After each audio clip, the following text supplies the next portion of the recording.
went to Kansas, I had messaged her. I was like, oh my God, I live in Kansas. Here's my address. Please call me. I'd love to see you. And she elected not to come see me. So I was like, you know what?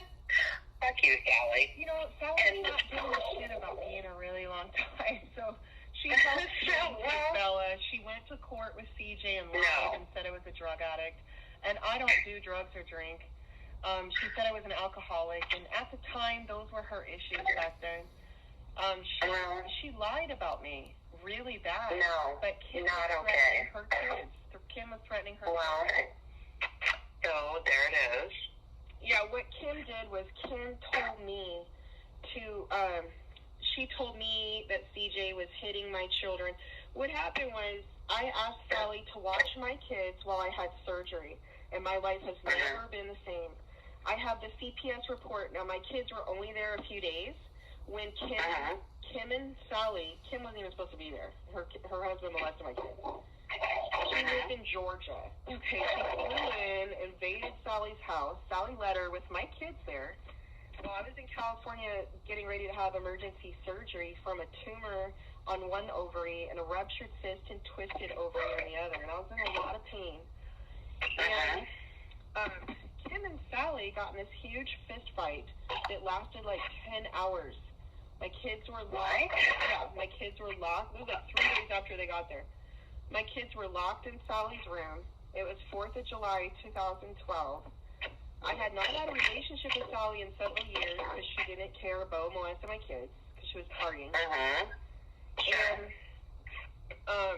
Kim, and I don't know if this is all a lie today, Kim told me she caught them doing coke or meth or something, some kind of, you know, illegal. It's coming from Kim, it's bullshit. Staying up all night, several days, drugs. That's what my mom was saying. My mom said CJ was dealing, now I don't believe it now, that CJ was dealing drugs out of this pawn shop he was opening. And I've been to that pawn shop. So it's probably not like a drug dealing spot. No, it's not. Okay, it's really not. Kim lied to me. She said that they were dealing drugs, endangering my kids.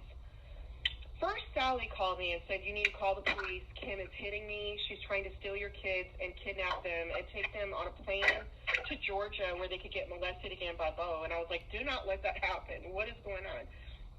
Right. So I was driving there. I canceled my surgery. I was trying to rush to get my children.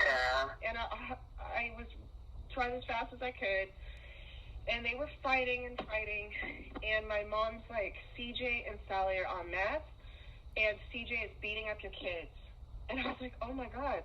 And no, I don't buy that for a second. Well, I don't believe it now, but at the time, you see how she turned us against each other. I know, so she told did. Sally, she said, you need to call the police and CPS right now. She's not giving your kids back. And I was like, what?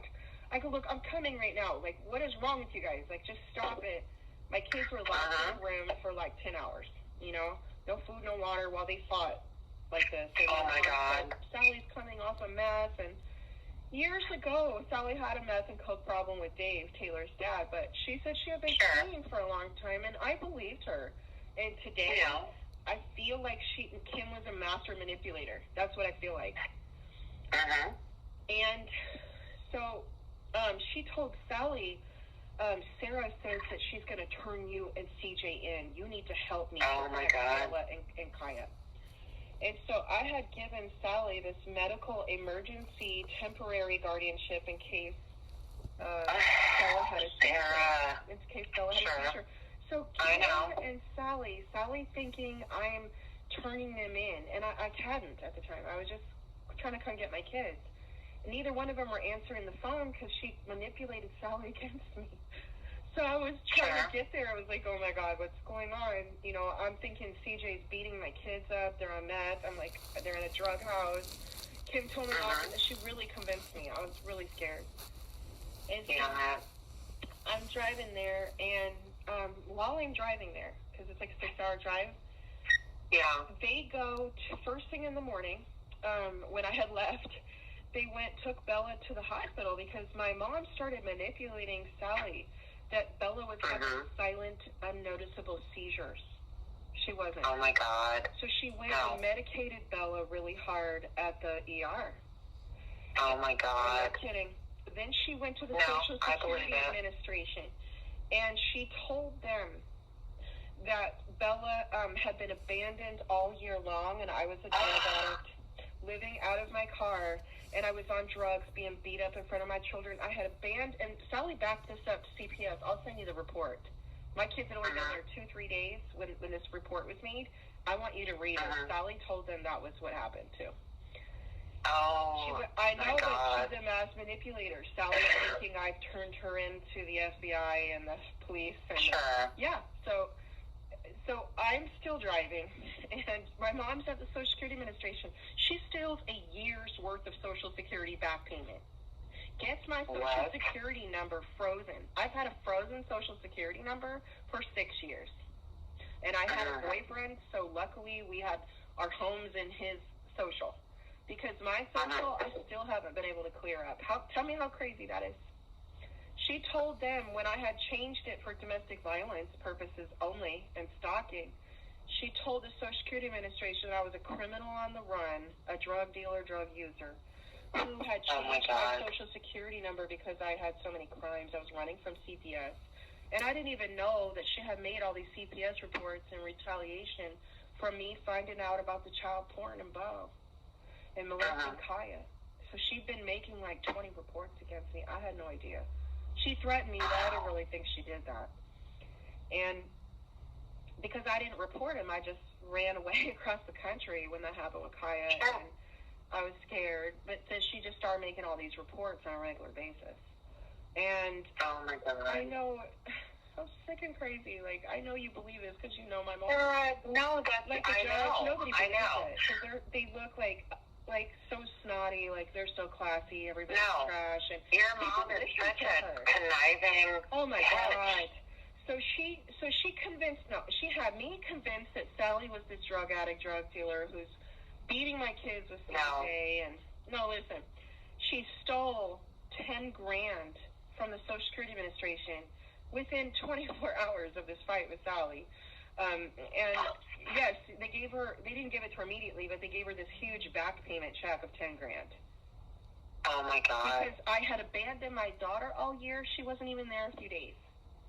I literally have my Bella and Kaia both with me a few days before that at an ER, and it says my 2 children were with me and I couldn't have the surgery.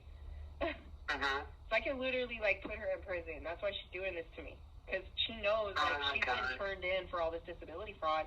And I had detectives calling me. And so she started making all these false reports real bad. And now I'm in all this trouble.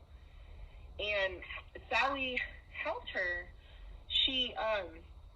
And then they went to the social services office and said that I had abandoned Kaia and Bella and a CPS. So and then my mom calls me. I didn't even know this was happening. And I'm on my way, and I'm like, can I pick up Kaia and Bella? And she's like, you need to hurry up and come get these girls. They are on drugs here. She said, I'm really scared. They're dealing drugs.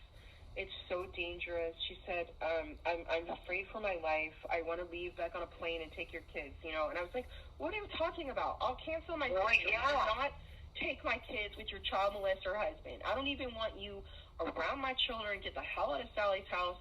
So she turned on me really bad because I told her get the hell away from my kids, even talking about taking them to a child molester. I was like, get away from my children now. And I got there, and I knocked on the door, and they wouldn't open the door and give me my children back. Oh my God! Crying and like, please, Sally, give me my girls, please. You don't have to do this. Whatever she's saying to you, just give me my kids back. Don't listen. Just give me my children. I don't know what's going on, but let the girls come out of the house, Sally. I canceled the surgery. And she's like, no, you're homeless. And I'm like, what? Oh my God. I said, give me my children now. And, you know, I was like banging on the door, and I said, and then I went to my car, and my mom's calling me, and she's like telling me that Sally is on meth and strung out, and I need to call the police. And so she said, you need to call the police and CPS. Now, by the way, like, she had done all this stuff to me, and I didn't even know it yet. I thought it was Sally. So I called the police and CPS on Sally, but Sally had just called the CPS and the police on me. Sure. And so she manipulated us against each other, like she did with Carrie and Sally this year, like she just did with Carrie and me a few days ago. So I just realized all of this because it's been going on, and I've been hating my sisters, thinking, like, I've been distant from everybody, thinking that, you know, everyone to deal with my mom is a piece of shit, you know.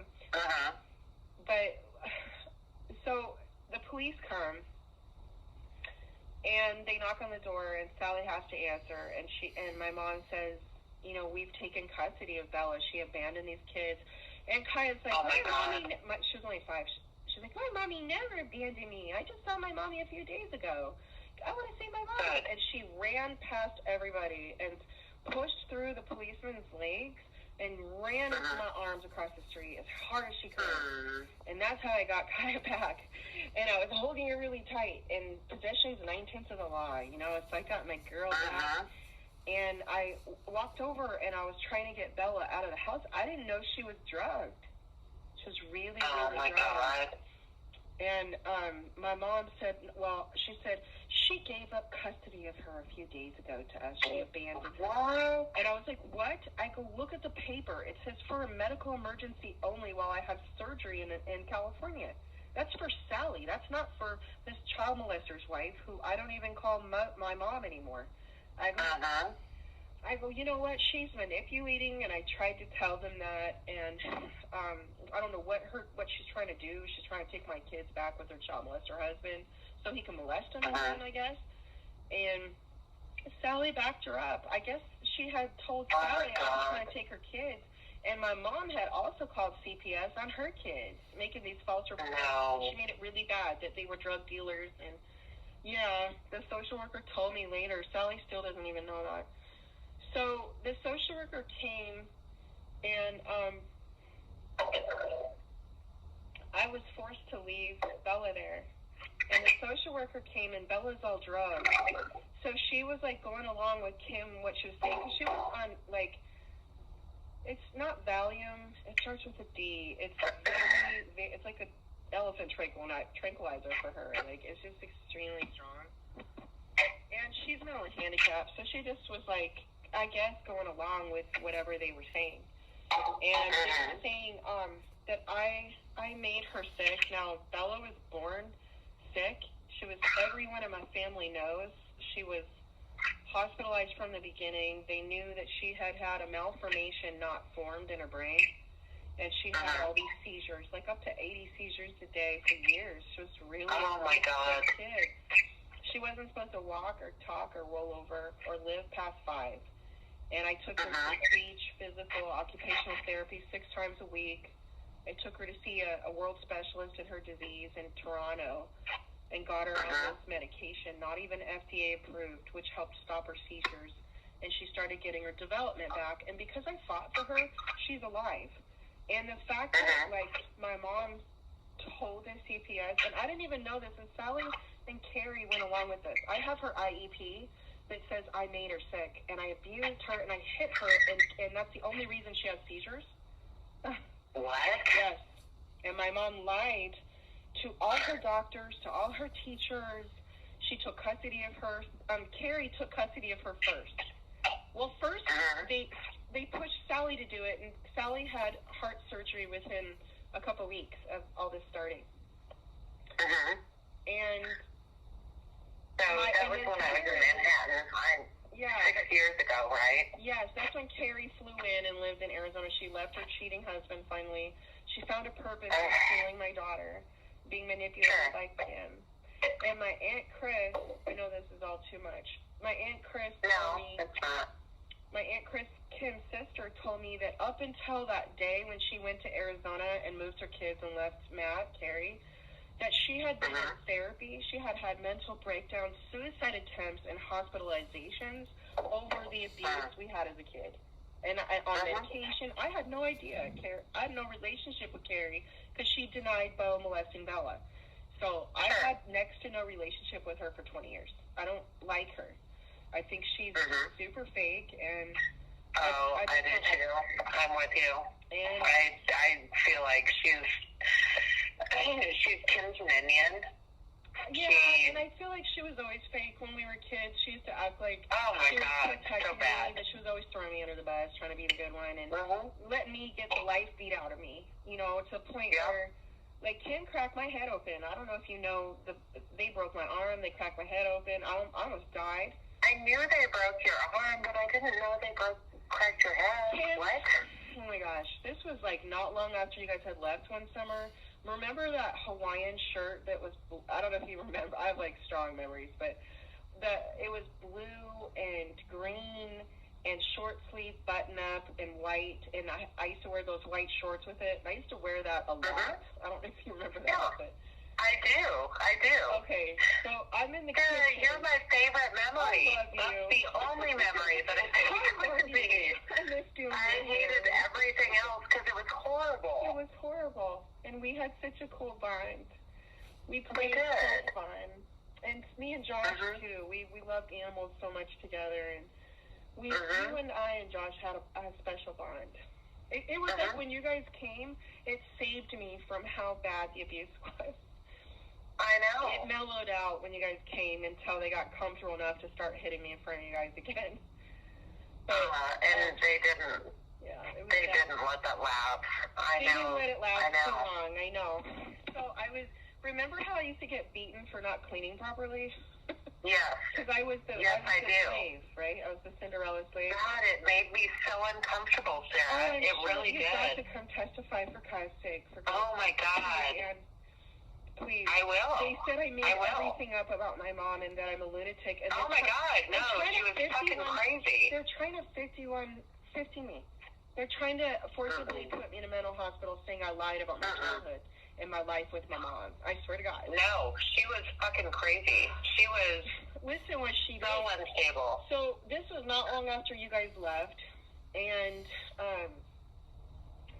I was doing what I do, cleaning everything. Well, because you were the cleaning lady. I was the cleaning lady. I mean, that was your role. The chef and the nanny and So I was the housekeeper. So I didn't. This is so ridiculous. I didn't dry a plate properly. So my mom comes in her black lingerie, like all high, and she's such a bad mom. She was. My Uncle Larry tells me stories, truly, about Randy and your mom. Who does? Makes me Larry.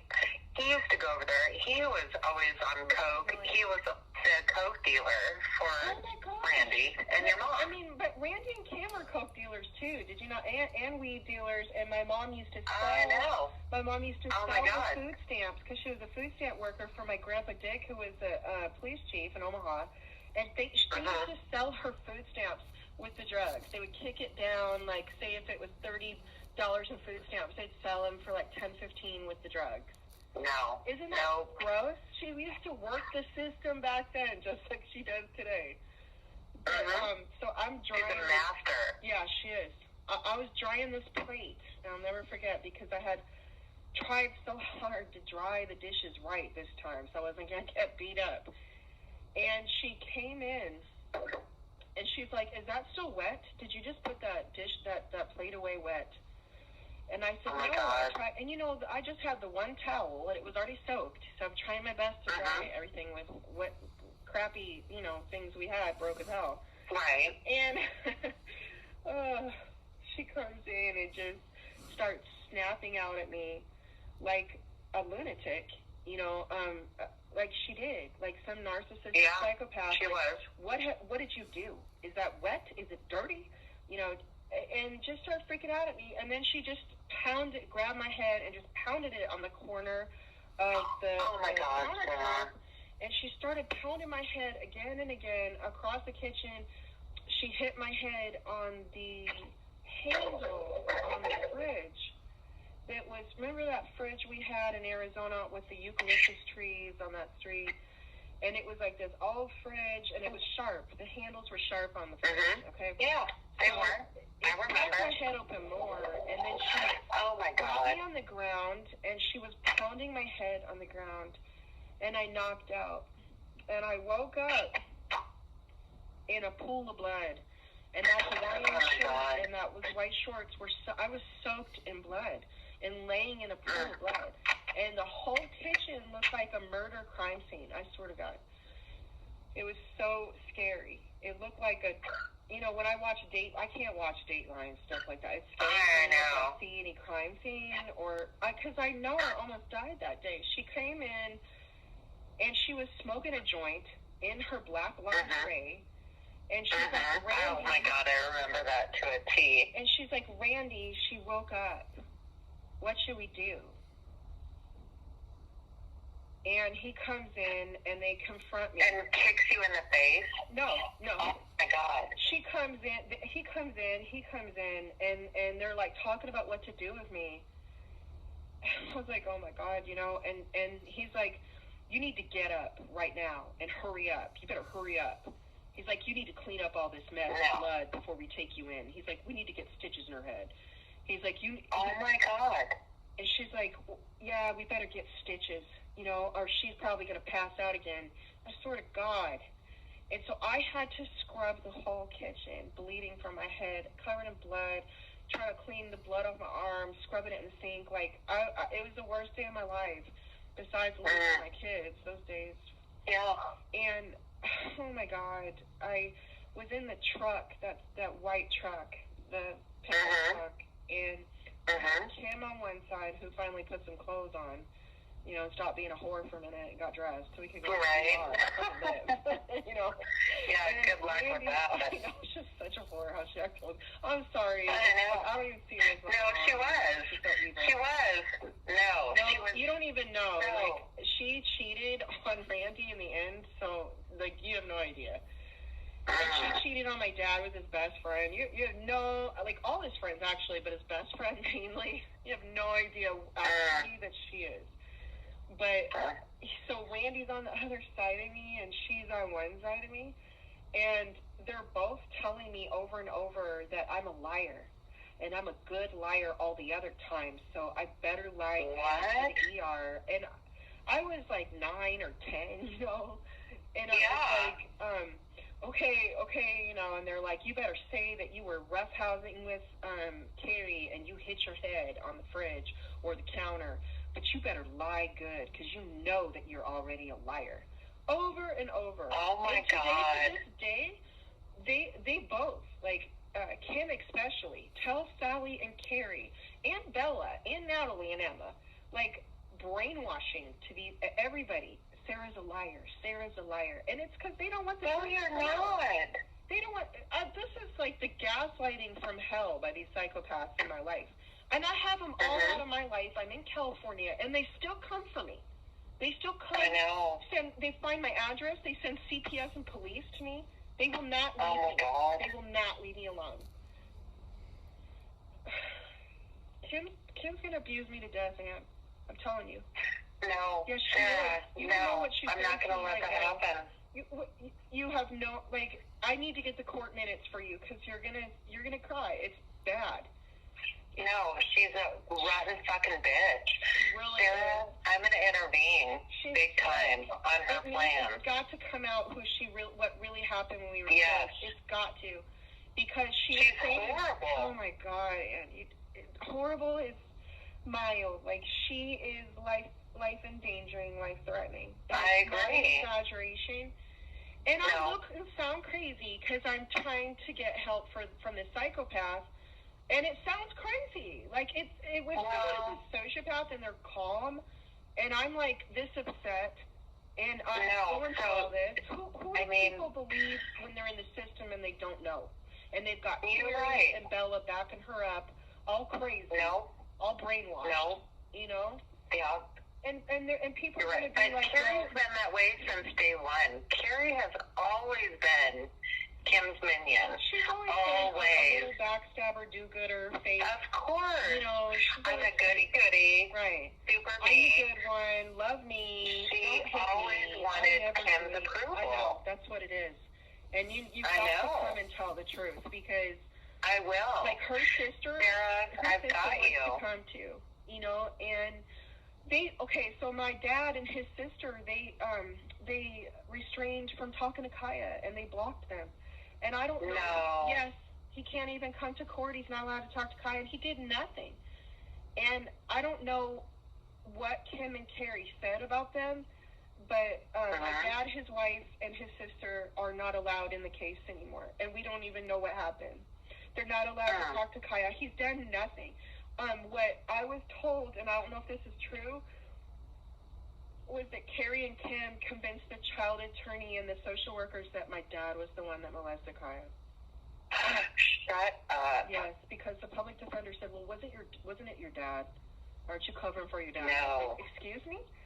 I go, first of all, my dad's not been around that much. I love him. We talk on the phone. I said, second of all, Kaia adores him. So he's not done anything like that. He never would. He's not like that at all. At all. I mean, my God. He's more of like, he's not supportive enough, and he's broke. But he's not malicious, and he's not a child molester, nothing like that. No. No. He's just He's not never been that guy. enough. He's just not supportive enough. He's got a wife who's controlling and 2 boys, and she doesn't like us and Kim, and she doesn't want Well, because Kim's a psychopath. hard, I get it. So what? I get it. Well, Kim showed up a couple days before they got married and tried to break them up. And had sex with my dad. And asked him if he would take her back and adopt Sally. And while she was with Randy. So he wouldn't marry my stepmom. And then when I tried to leave my mom's house when I was 14 and go to my dad's, my mom took me to a guidance counselor at school. I had just started my freshman year. And she told him that I was hurting animals and hurting Sally, and that I was a narcissist.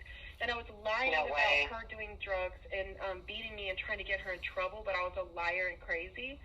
And so she said, my daughter's apparently she's the one diagnosed with psychopathy and narcissism. So the school guidance counselor at 14, only talking to me for 10 minutes, wrote a referral for my mom for narcissism to have me checked out. They're using that today.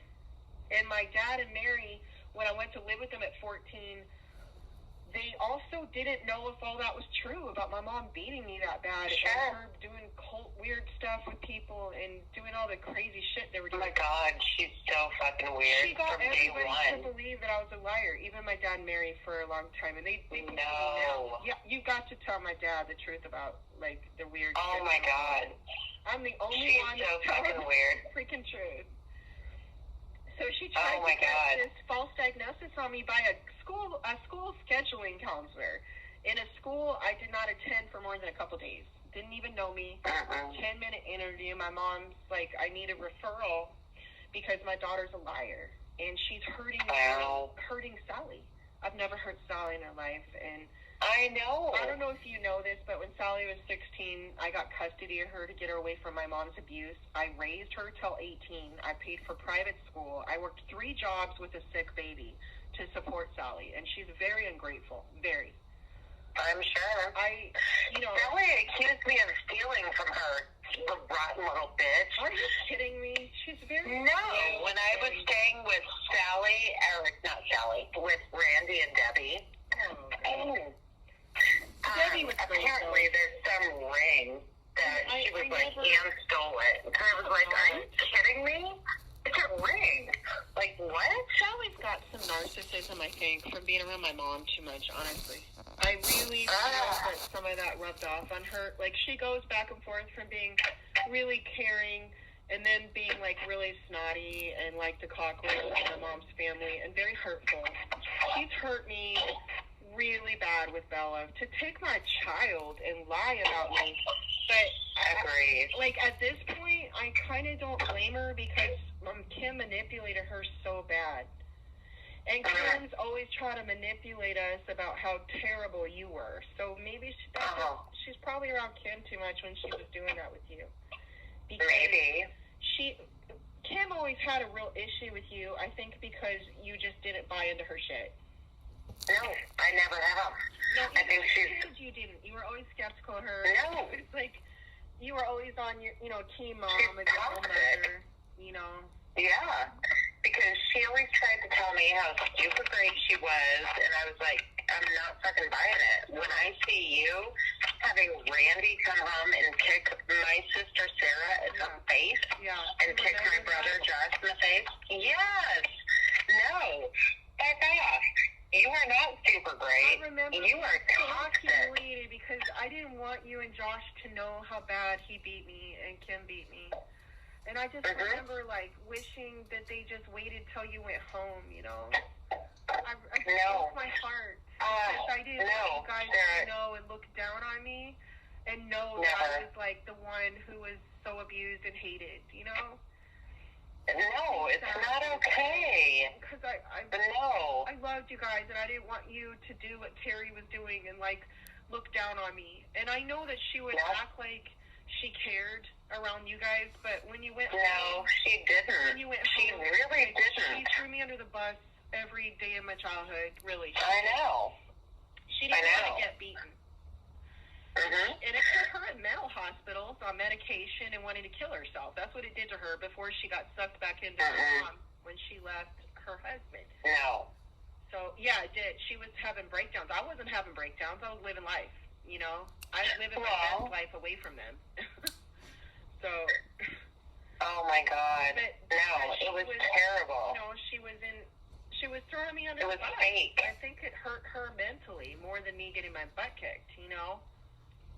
No, you know what? Honestly, at the end of the day, Sarah, with Carrie, I never wanted to be with Carrie because I always felt like it was such a facade. It was so fake. It was so forced. She wanted to be liked so bad. But Josh and I God, you have no idea what she's done to my life. It's like, I don't know if it's just jealousy in my art or what, but she's called galleries and told them I'm on the run from CPS. They've ruined my career. They ruined my life. They've ruined my life. You have no idea. I used to live in Hawaii for years. And then I moved to Florida with Kaia's dad. And then Carrie got stationed out in Honolulu for like a year or something with Matt because she was wanting to experience Hawaii. Before her divorce? Well, before he got stationed. And she went out and contacted all my friends off of social media, and I didn't have a relationship with her. And she contacted all my friends and said I was on the run from CPS, and I was a drug addict. She's made me lose every good friend I've ever had by stalking me on social media and contacting them. And she met up with my friends. Like she comes to California, meets up with my friends. She was in Hawaii meeting up with my friends and telling them bad things about me. So like that's psychotic.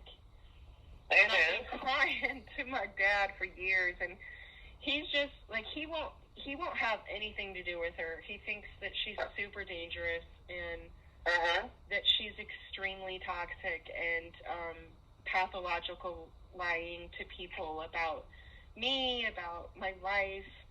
But it's like she has Kim's influence. Yeah, but there's no excuse. Sometimes I think she's worse than Kim. The way my God. Sally made me wake up about what Kim had done to me and Sally. Even though Sally can be, rude and bitchy sometimes. I love her, but she's really betrayed me in life.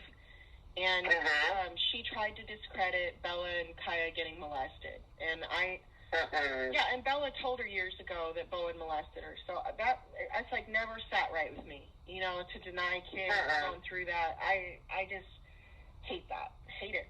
And now I realize, she's brainwashed and didn't want to lose her own kids, but she got a taste of it this year because what Carrie did to her this year, they had CJ like threatening to kill them with posting guns and stuff on their Facebook for the pawn shop. Like he was like posting guns, like anyone fuck with my family, you're dead. Like it was that crazy. What? It was that crazy because and I don't know exactly what happened, but Carrie had gotten the kids. I don't know how they got them back really quick. They got them back. I don't know what exactly transpired because Bella had already gone back to Kim's. She had given Kim a $4,000 back payment from Social Security they gave her for Kim stealing her money. Kim stole the money and I helped her get this back payment, and she went back with my mom and gave it to her. And Kim is in trouble right now under disability fraud investigation with the Phoenix police. So she did all this to me. This is my punishment. I was at the beach with Kaia, and everything went to hell because they're false reports. A ranger ran my plates. So he wrote a false report. Let's go back to what can I do? So how can I get Kaia? Because truly, at the end of the day, that needs to happen. She needs to be as far away from that fucking whacked up family as she can. Put me in prison for helping Kaia when she ran away. No. The DA was already dropping it, giving me a misdemeanor I could take off my record in a couple of years. And just for an interference in temporary custody, like a really small misdemeanor. And Carrie and Kim and Bella and Natalie are saying that they're victims of me and of stalking and I need to talk to Bella. There's nothing you can do for Bella right now. Bella's gonna need to get kicked out again, and then you can step in, or I can step in. She's like a brainwashed abuser until Kim beats her up and throws her. Because she has special needs. I know. And you know what? She's actually autistic, and she's being wrongly medicated. She's very medicated. Sarah, that is my specialty. I used to be a residential advisor for special needs. Wow. Seizure patients, and so Bella needs to come talk to me. You've got to see Kaia. You've got to get to Kaia and see her. Kaia will tell you I never abused her. I love her. It's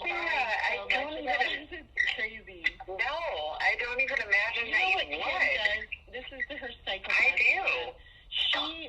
This is this masterminded evil in her seethingly hateful heart. She takes stories of what she did to me and tells CPS I did it to my kids. I swear to God, she takes what Phil did to me and is telling the police and the DA and the social workers and judge right now that I'm doing that to her, Carrie, Bella, and Natalie. What Phil did to me, threatening me, stalking me. She's telling them and for God's sake, like, I have so much proof that I wasn't anywhere near them in Arizona of the months they were saying that I had no idea they were even here when they were saying I was doing that to them. I didn't even know they were here. I didn't know they were even coming to testify. I didn't know they were doing this to me here. I thought they talked to them on the phone, but I didn't think they were coming to, like, try to put me in prison and revoke my deal and steal Kaia. And Kim's trying to get Kaia, and she's still got Bo in the house. No. So that's why Kaia ran away. How can I get Kaia? What do I need to do? She's in a lockdown orphanage. No, not okay. And so what can I do for her? This is the worst part. They're saying she's mentally disturbed and having mental breakdowns because she can't talk to me. But they're saying it's because I brainwashed her against Phil and Kim and Bo.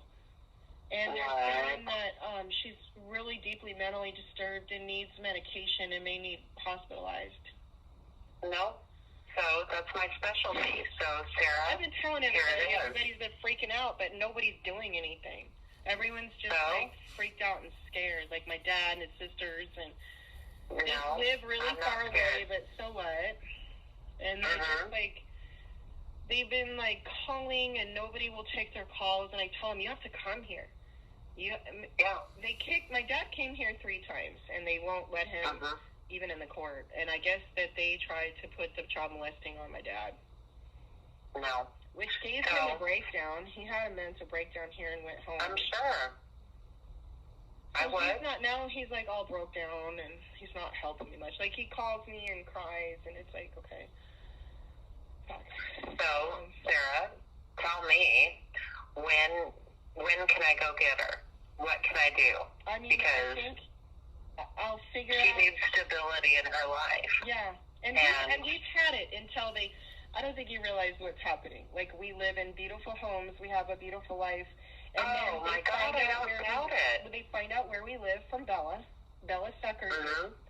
And then unintentionally, my mom abuses her. She gets thrown out. I come help her. I tell her our life. She gets it out of me. So I know. She tells... It's a malicious cycle. Yeah, so she tells, we're going to end it. And Phil. And then he ends up breaking in my house.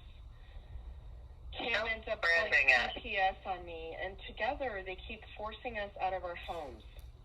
And this has happened every year for 6 years straight, and then 10 years for Phil. And not okay. My life's a nightmare. Every time we have a beautiful life, they take it.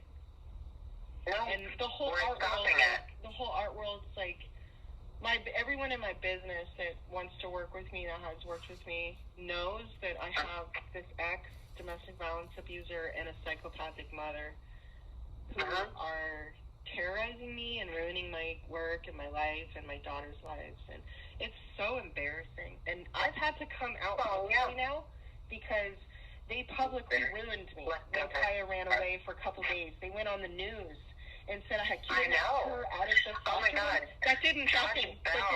Okay? They totally fucking lied. They said I was crazy. I have no mental health diagnosis except that lie my mom did to the school guidance counselor when I was 14. I've been in therapy for domestic violence for a long time, and they just said I get anxiety when I have to deal with my abusers, but I'm not psychotic or psychopathic or schizophrenic or... I wouldn't imagine that. I'm just stressed the fuck out, Ann. Yeah, amen. So, Sarah, what can I do? Well, we can because my husband's on board. We're on board. You can come here immediately and try to intervene. They only listen to people in person. That's one. Okay, so that's happening. You can go to court in 30 days also, but if you can come like this week and try to get Kaia, you have a good chance. Done. You can tell me where to be. The PA, the social workers, and the public defender, and tell them the truth about our life. And that will change the course of Kaia's life, because what's happening is when they took Bella, I had to have 4 surgeries that year. I got extremely sick because I did not have that surgery. I got really, really sick, and I was trying to stay ahead of cancer. I had one tumor after another removed. And it was the worst year ever. And Bella was with Kim, and everybody said, don't let them take Kaia too. You know, it's a really bad situation. And I was trying to fight for Bella in between having surgeries. And I wasn't able to go to Arizona because I didn't live there and do these reunification services that you have to do within 6 months. And I had 2 surgeries in that 6 months, so it wasn't even possible. And so I lost parental rights of her in 6 months. It went really, really fast. And they had lied. Like, when I'm going to take pictures of the paperwork, you're going to go, oh, my God.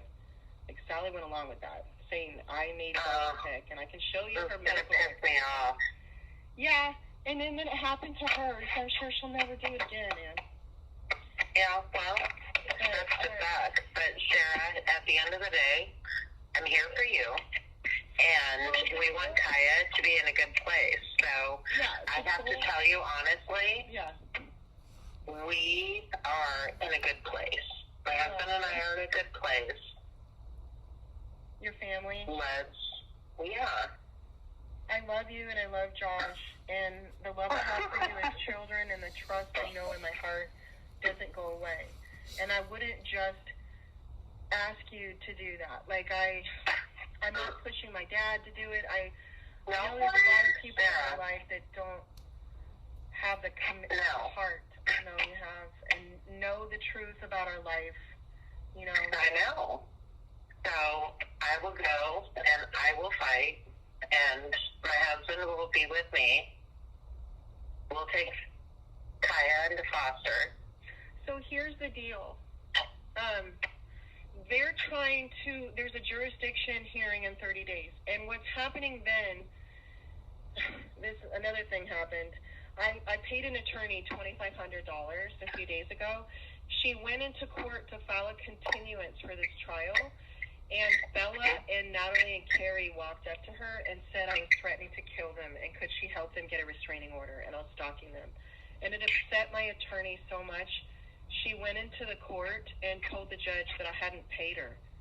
I have the receipt, that I hadn't retained her. I have the retainer agreement.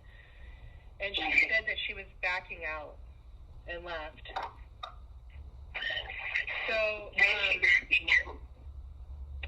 So that's crazy, but I got stuck with this public defender who's doing a really bad job. But what he's telling me, I'm trying to get my money back right now, but what he's telling me is that they're trying to do something called bypass. And they're bypassing because they're saying that I have an undiagnosed psychotic mental illness because I make up stories about things of abuse that have happened to me and my kids. No. Yeah. And so I think you can help with that. It's the bypass, it means that I get my parental rights terminated automatically. The other bypass is for helping Kaia when she ran away, which the charges were already dropped because the DA was like she was protecting her daughter, because my daughter said she's been molested by Bo, and Phil has been an abuser and nothing else, and abandoned her. And they believed me and Kaia until Carrie and Kim went to the DA's office here. They've been here for like a week and a half. I don't even know if they've left yet. And they told the DA that they were victims by me, and that they wanted to that I was witness tampering, and that they wanted me to be put in prison. Yes, because they said I've been threatening and harming all the children of our family all their lives. No. So, like, my dad was crying. It's just so bad. So they're trying to bypass my parental rights for basically not getting Bella back. And what needs to happen is the public defender told me you need to get family to validate what's happened to you in your life, because they've made it look like they're your whole family, and they're slandering you and saying that all you do is make up stories about your childhood and make up stories about your ex. I'm like, I have so many police reports. I can get the medical report in Arizona where my head was cracked open. I can get, there's medical documentation of my life, especially with Kaia's dad. And I had left him, and he stalked me for 10 years. That's totally, he's been to jail a bunch of times. But the judge threw it out because Carrie and Kim convinced them. Don't ask me how. Don't ask me how any judge would overlook such solid evidence, Anne. Just that she's a psychopathic master manipulator. She convinced them that I make false reports and that I lied about my whole childhood, that they've been wanting to hospitalize me since childhood because all I did was abuse Carrie and lie about Kim my whole childhood. Sarah, I was there. That's not true. I know. That's why I think that you would be the key to this, and Sally too, but it's just, I don't know if Sally's too selfish between you and I to really. Plus, she just got rid of Carrie and Kim taking her kids. I mean, I know she has a good heart and soul in there, but I think her survival mechanisms over the years too, she's been really manipulated by Kim. She was around for too long in these 6 years too, where she got really, like, the way she treated you, that was an influence from Kim, like that kind of like break people down, accuse them of things that aren't true, and make them feel terrible like they're less than.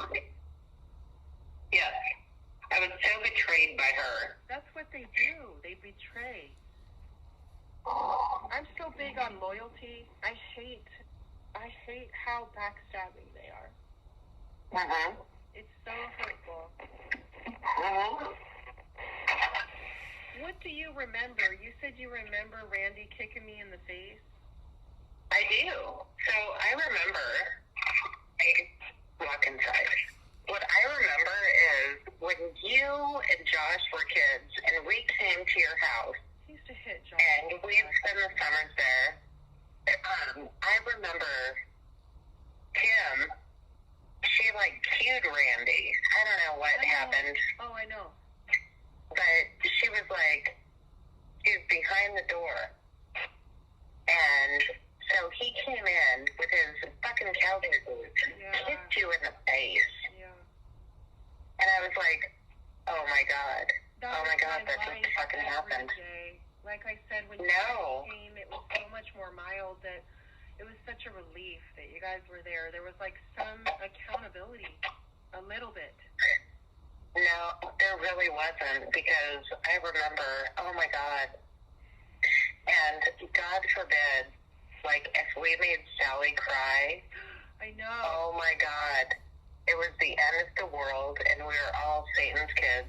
I didn't want to tell you, but what happened with me when I cracked my head open, that had been going on with these beatings all that week, because there was some weird thing where I didn't put the vacuum cord on right to put it away. I'm sure. And, I'm sure. Because we all had those stupid-ass chores that we had to do. It, but Sally was the one that had gotten the vacuum out, and I thought that she was going to put it away. I had asked her to put it away, but I guess it wasn't done right, and so I got blamed for it, and I got beaten really, really bad, and Sally was really upset. So she wrote a note, and she said that she didn't want to be Sally Sunshine anymore. Some bullshit. And that she was going to run away. And so she ran away into the back alley where I used to run away and keep running. Do you remember me running away all the time? I do. I've been trying to run away until 42 years old, and I still can't get rid of them. I know. They're still there. It is sick. They're fucking evil. But they came in and they just beat me bloody and black and blue. Because Sally Sunshine didn't want to be Sally Sunshine anymore, and Kim was screaming at me, "You took away our Sally Sunshine." It was so psychotic. And Sally came back an hour later, and I couldn't go to school for a while because I was really, beat up on my back. And I got the board and the belt, really, really bad. I don't know if you remember that. Yeah. I used to get the belt and the all the time. Oh my God. Yeah, I used that to pull my pants down and how sick, and bend over and grab my ankles with my underwear down. And and Randy would be directed by Kim, he was her proxy. I know. And I know, because she was she's behind the door. Yes. Oh my God, Yes. Yes. They said I lie. They said I'm crazy and I'm lying. But that's what I said. It was so awful. Stand at the door and direct him, and then if I fell, which of course I would fall, I'm bending over, grabbing my ankles. I'm just a little kid, and he's this 300-pound guy. He's a 250-pound, whatever, huge guy. Yes. And he's pounding me as hard as he can on my back and my butt with a board from the shed, or his big belt, his big, studded belt. And of course I would fall, and so every time I would fall, I would get 10 more. I would be out of school for a week or two because I couldn't walk. So I had got this really, really bad beating.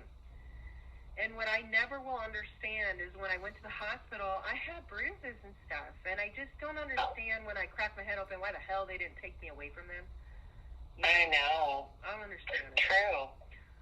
They broke my wrist. Randy beat me with a shovel. Remember how I used to be the landscaper also?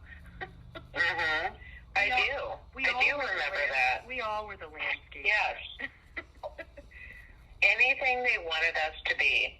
Isn't it pathetic? My kids have made beds and help clean up, but I can't imagine being Sarah, no, my kids would never understand this. Weird. That's why Randy's not in our life. Yeah. I mean, true. He's got that aggressive nature that just never, I feel like he was too aggressive with Garrett. Oh, I've Sarah, seen him beat Garrett really bad years ago. He was way too rough on Garrett. See, I don't even know him, but the thing I know is, I don't know him. When he was a little boy, when he was a little boy, I knew him, and he used to get beaten. So, and I never understood why Debbie would put up with that, even after they got divorced. Does Josh obviously, she was beaten.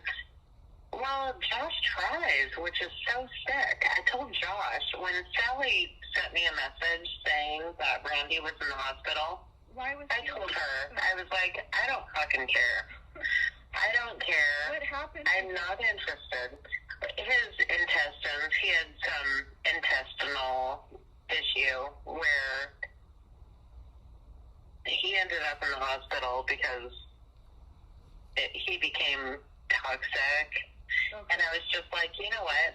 Honest to God, I don't care.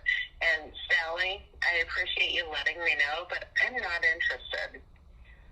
Well, I can totally understand that. I mean, look, Kaia and I lived in Calabasas and like Malibu Canyon Mountains and like out in the country part of it. And I gave Bella our address stupidly, and Phil started breaking in my house, and Kim called CPS on me, and this is like I almost lost Kaia. And she told them that Kaia had a heart problem. She got it from Sally. She had an undiagnosed heart problem, and I was medically neglecting her and abusing her. And she called Kaia's school and ruined our lives. I had to move out. I took Kaia immediately to a cardiologist. Of course, she has no heart problem, but guess what? They put it in this report, too. And you'll see from Kaia's medical record, she has no heart problem. She seems specialist, and we've already proven that lie, but it doesn't seem to matter. It just keeps going on and going on in these reports with CPS. But she's perfectly healthy. Anyway, I was going to move to Oregon, and I packed up a moving truck because they just kept coming, and my house just kept getting broken into, and CPS kept coming by, even though I proved the case was, they were dismissing it. She kept getting calls from her. She kept calling them with Carrie. So I knew until Kim didn't have my address, it was going to keep happening until I lost Kaia or ended up getting hurt by Phil breaking in. It was like this double-edged terroristic stuff, from both of us joining up together, two sociopathic people that just like being sadistic together. And so my boyfriend and I and Kaia, we packed up to move up north, and we got on the road. I had put all my stuff in a container. I had moved everything out, and then I was going to ship it up. And so I had a Land Rover at the time. We got in my SUV, and we were driving, and I was getting threatening messages from Phil and my mom harassing me. And I ended up getting in a really bad car accident with a semi-truck, and I almost died running from them. I luckily survived, but I'm still injured today. I have really bad injuries because this truck had stopped in the middle of the highway and had tire trouble, and I had turned a bend and ended up crashing in the back. Luckily, I had just slowed down quite a bit, so I was injured, but I survived. And Kaia survived. She just had seatbelt bruising, thank God. But they were harassing me when I got in that accident, really bad. And none of them, I told Sally and I told all of them that I was in the hospital and I could have died. And not one of them called back.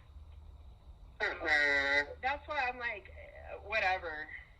One of them is injured. Well, I'm sorry. But, I almost died. I had a semi-truck being stalked by Kim and Phil, and not one person cared about our lives. Not one. It's not something you forget. That is so sick. I just want them out of my life. I just need witnesses to come forward and tell the truth. So I can get rid of them. I'm 42, and I just need peace in my own life away from them, and they won't let me escape them. Like, before I saw them at court, I hadn't talked to Kim or Carrie not one time in 3 years. Now they have police reports all this year saying I'm stalking them, I want to kill them, taking my domestic violence story that I've survived and putting it on me and ruining my credibility and taking my child away from me on false reports. Kaia and I have tried so hard to get away from them. But, you know, Kim we'll make it happen.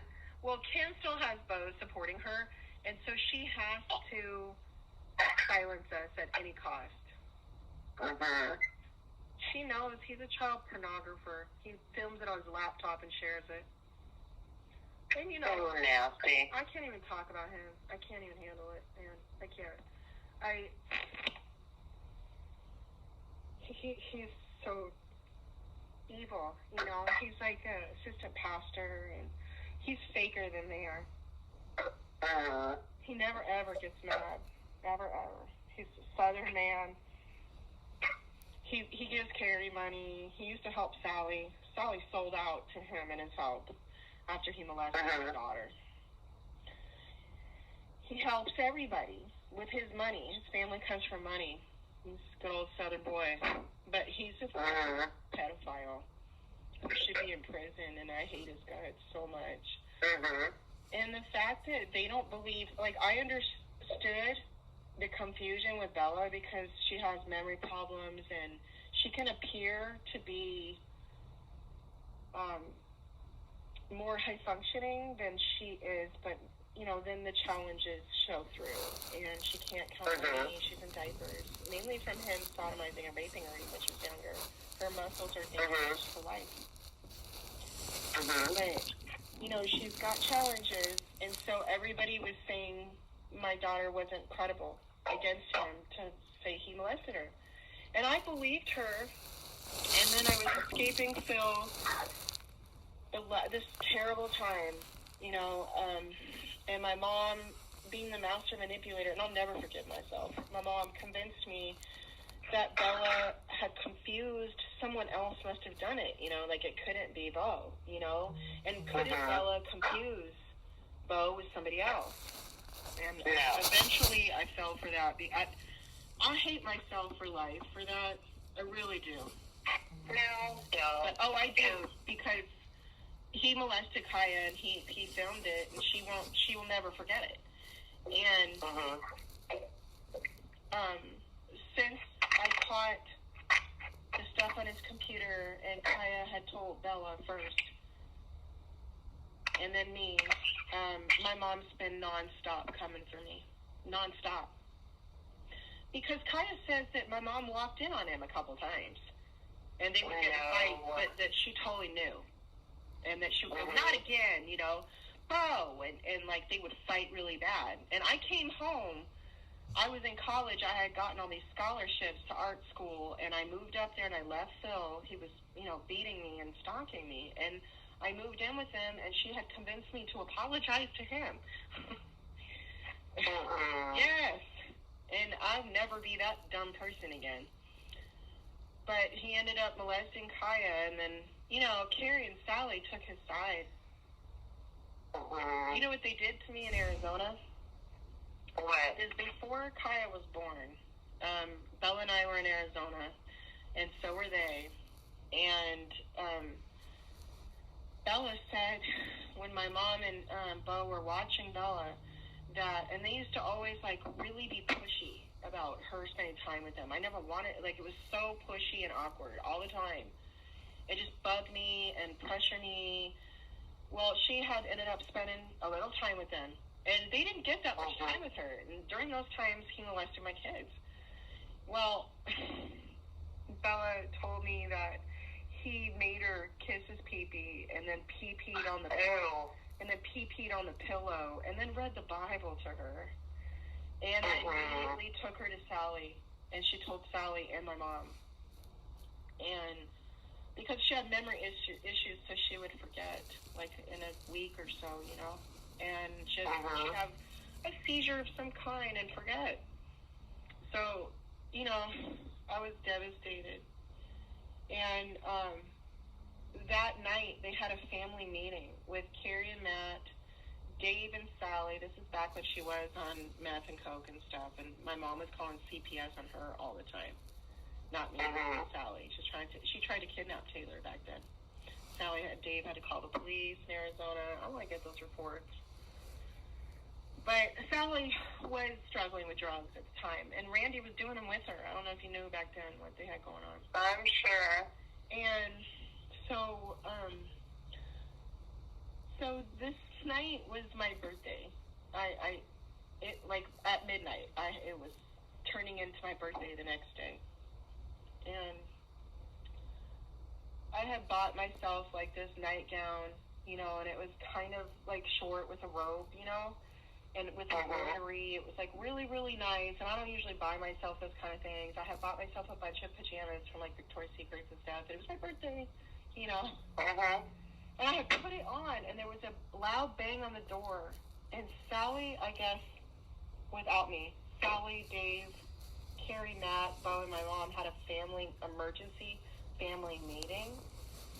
Sally went along with my mom, saying that I said I wanted to kill myself, and that I had a mental breakdown and was trying to convince Bella that she'd been molested, and that I needed 5150'd into a hospital. Yes. By the way, they're not telling the social workers and judge because of what the doctor said about my mom, but they forcibly took me. The police came. Sally and Carrie and my mom and Randy and Bo together signed the paperwork to have me 5150'd into a mental hospital on my birthday. The police banged on the door like 3 a.m. and came and got me.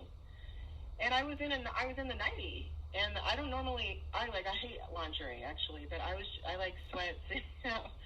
But it was my birthday, and I had randomly bought myself out. I didn't even have a boyfriend. It was just like, right. I was just treating myself, being feminine or whatever, and they took me like that, like no shoes. They just put handcuffs on. It was terrible. They brought me to the hospital. There was this guy pulling poop out of his pants and wiping it on the wall. It was horrible. And then the doctor called me in. I was crying so hard. And I was like, it's my birthday. Like, who did this to me? What's happening? And the doctor told me, your mother is saying that you had a mental breakdown and you convinced your daughter that who's handicapped, that she was abused and that you were threatening suicide. I said, I never threatened suicide. I love God. I would never kill myself. And I started crying, and I was like, she just let her husband molest my handicapped daughter, and they're lying about it. And I told him exactly what happened, and he completely believed me. And he was pissed. And I was supposed to be on a 72-hour hold, and I wasn't even there a couple hours, and he released me. But before he did, because I was barely dressed, it was my birthday, and it was just like this horrifying violation of my civil rights. And so he called my mom on the phone. It was morning time by then. And this is before he released me. And he got her on the phone. And he told her basically that she was a psychopath. He said, okay, so he just stuck it to her on the phone. He's like, ma'am, he's like, did you have her siblings join in this fabrication that she would force her handicapped daughter to say that your husband sexually abused her? He said, why wouldn't you believe that that was possible? Why would you think that this woman, who's clearly telling the truth to me, and who just wants to stand up for her little girl, saying that she has been molested, why wouldn't you care about your daughter and her daughter, who's handicapped and sick? And he said, I'm going to advise this young woman to get as far away from you as she can. That's what the psychologist said. And he released me. That's why the judge was saying, even though you haven't been forcibly hospitalized yet, and your family has tried. And I was like, I wasn't allowed to speak, but I wanted to say, excuse me, there's a record in Arizona where they did do that to me, and the doctor said I was completely sane, and my mom was a psychopath. I need to get as far away from as possible. But I didn't get a chance to talk for the majority of the court. They just silenced me. I wasn't allowed to testify, nothing. It's CPS court. It's like a kangaroo court, how they run it. It is. And Carrie and Kim know, because Carrie's mom,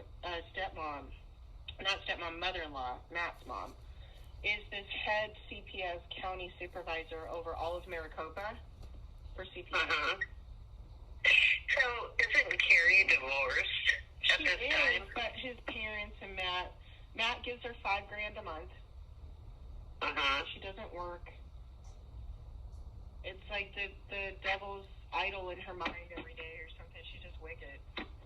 She's got nothing to do in her mind but like create harm, and that's what makes her feel like she is this valid person, is destroying me or Sally. You know. I mean, they really came for Sally this year. And I'm glad that she got her kids back. I don't know how she did it. She got restraining orders against him. She had her dad, and she had CJ, and I think she had a lot of other people in Arizona that know that Kim come forward. You know?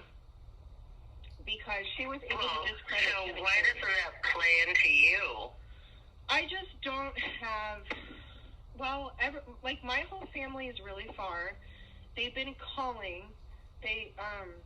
My dad flew in, I paid $3,000 for two almost $1,700 tickets to fly my dad and his wife from North Dakota because they're broke. And an emergency hearing where they were trying to take Kaia. And they wouldn't let him speak. And then he tried to come another time. And they're trying to put off that he's the one that hurt Kaia, which is, like I told you, breaking up. He's not been a huge part of her life, but he's talked to her a lot, and that just really messed him up. And she was begging them not to make her talk to Carrie or Bella or Kim, or Phil, but they court ordered her to have a restraining order on me, and they court ordered, so I'm not allowed to see her, talk to her because of Carrie and Phil and Kim's accusations. But they court ordered Kim and Bella and Carrie to talk to her and Phil separately. So she's having mental breakdowns from that. She ran away again, and they put her in that lockdown orphanage facility. They're legally only allowed to be there 14 days, and she's been there altogether a couple months since August 8th. Not okay. So they're breaking the law having her there. They're not allowed to keep her there this long. It's only temporary. But they don't want her to keep running away. And the judge has no idea she ran away 3 times. The judge thinks I went to the foster mom's house, even though Kaia's on camera twice on 2 different streets running for her life before she contacted me. But they told the judge, and Kim and Carrie and Phil together convinced the judge that I kidnapped her from the house, which never happened. I'll send you the police report from the first time she ran away. The social workers Texas too. They called me and texted me, "We're so sorry. Kaia was picked up in the middle of the night. She missed you. She had ran away and said she was at a sleepover and tried to get away from the police, but they found out who she was and took her back to the foster mom. The foster mom only had her for a week. She was an elderly lady. It was a district attorney's wife who had passed away. Totally inappropriate to have my daughter. And but she was okay. Kaia said she was being mean to her and that she was really scared because the foster mom was in communication with Phil's attorney and Carrie and Kim and the child attorney and the social workers. And they were telling Kaia that she was going to get placed with one of them, and she got scared and ran. The lady didn't even know her less than a week. And she was all over the news. Kaia wasn't even gone a week, okay? And she was all over the news with Carrie and Kim and Phil. Carrie was interviewed and just pathologically lied. You got to remember, Carrie's not known Kaia. She only talked to Kaia that one time on the phone where she told Kaia, you made up, her and I were lying about Bo. And Kaia broke down, and I told her, you don't ever have to talk to her again. She broke me down like that, too. And, one of Kaia's favorite things is making fun of Carrie and how she talks so fake, Her laugh. Kaia always goes, ah! Yeah, she does Carrie's laugh. And she won't even talk to her once in her life, but it was like this major joke for her. Because it makes her feel better about how they broke her so bad, And now she's forced to talk to them, and I guess she's refusing and having mental breakdowns. Well, as she should. Right. So the judge, I gotta get the minutes on Monday to the court. It's just so absurd. The judge, for a long time, just chastised me and just broke me down, telling me that I've done nothing but alienate my daughter from these good people in my family, running from them like a lunatic. They've done nothing to me my entire life to try to help me with my mental illness and help me stop making up stories about people having abused me and my daughters. And tears just were coming to my face. Like, I couldn't even believe it. She's like, I do not want to see any of your police reports because, like the social workers, we believed you made them all up, so why would we look at them? I was like, oh my God, I can't believe you're saying this.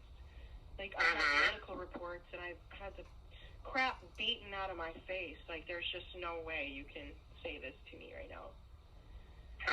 But she just kept going on and on about how, like, she literally repeated Carrie and Kim's words that they have written me and said to other people, and, like, verbatim, everything that came out of that judge. And she's not that bright. Like, she forgets, and the DAs tell her, like, lies about what's going on. And she goes, oh, yeah. Like, she's not a very bright judge. So she just kind of regurgitated everything from Kim and Carrie. It was a nightmare. And I didn't even know they had this hearing the day before. I walk in, my attorney just abandoned me because she thinks I want to murder my mom and sister and handicapped daughter, and I'm stalking them everywhere they go. In Arizona and in California. Meanwhile, I got to tell you, I'm just getting over a broken leg. I just got out of a cast, and it sounds really crazy because it's not true. I had to have my groceries delivered. Like, I have a ton of proof that I just was pretty much not very mobile, except for Cousin Bella, which re-injured my leg, and I came back to California. And they know that's true, but they had to discredit me, So that's what's going on. It's completely crazy. If I would have told anybody else in the world all of this, I know it would have sounded like it just doesn't sound real, But well, they're crazy. I know it is. So now that we move forward, so Kaia needs to not go with Kim. That's first, because there's jurisdiction for foster, and they're going to decide if all these accusations are true, which I was just found guilty of, without even being able to testify because Carrie and Kim lied so much. But they're also going to review it, and what the judge said, because basically what happened was at the very end of this, when she was making her judgment, this was Thursday. It was just me. Everybody had gone. I don't know, Carrie, so everybody was not there. It was just me, the public defender, the child attorney who's, like, so evil and only cares what Carrie and Kim say, and Phil. Phil's public defender, even though he's already been totally dismissed and exonerated from all domestic violence and substance abuse, because Kim and Carrie.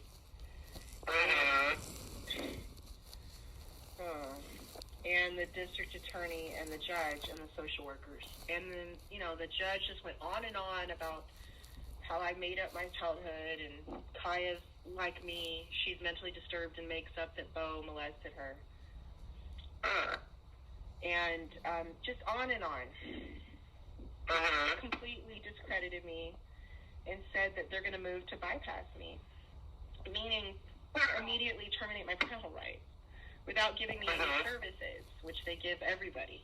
But I'm being painted so horribly by my own family, which I don't think happens that often from what it sounds like. So that's what makes it look so bad, is that there's so many of them. It's even overpowered police reports and medical records and stuff. Like, they would even believe I would beat my face up and break my own door down. And, like, that's crazy. That I would make up domestic violence. That's insane. So, and absolutely false and sick. Of Carrie's sick. She's going to hell for that. I'm sorry.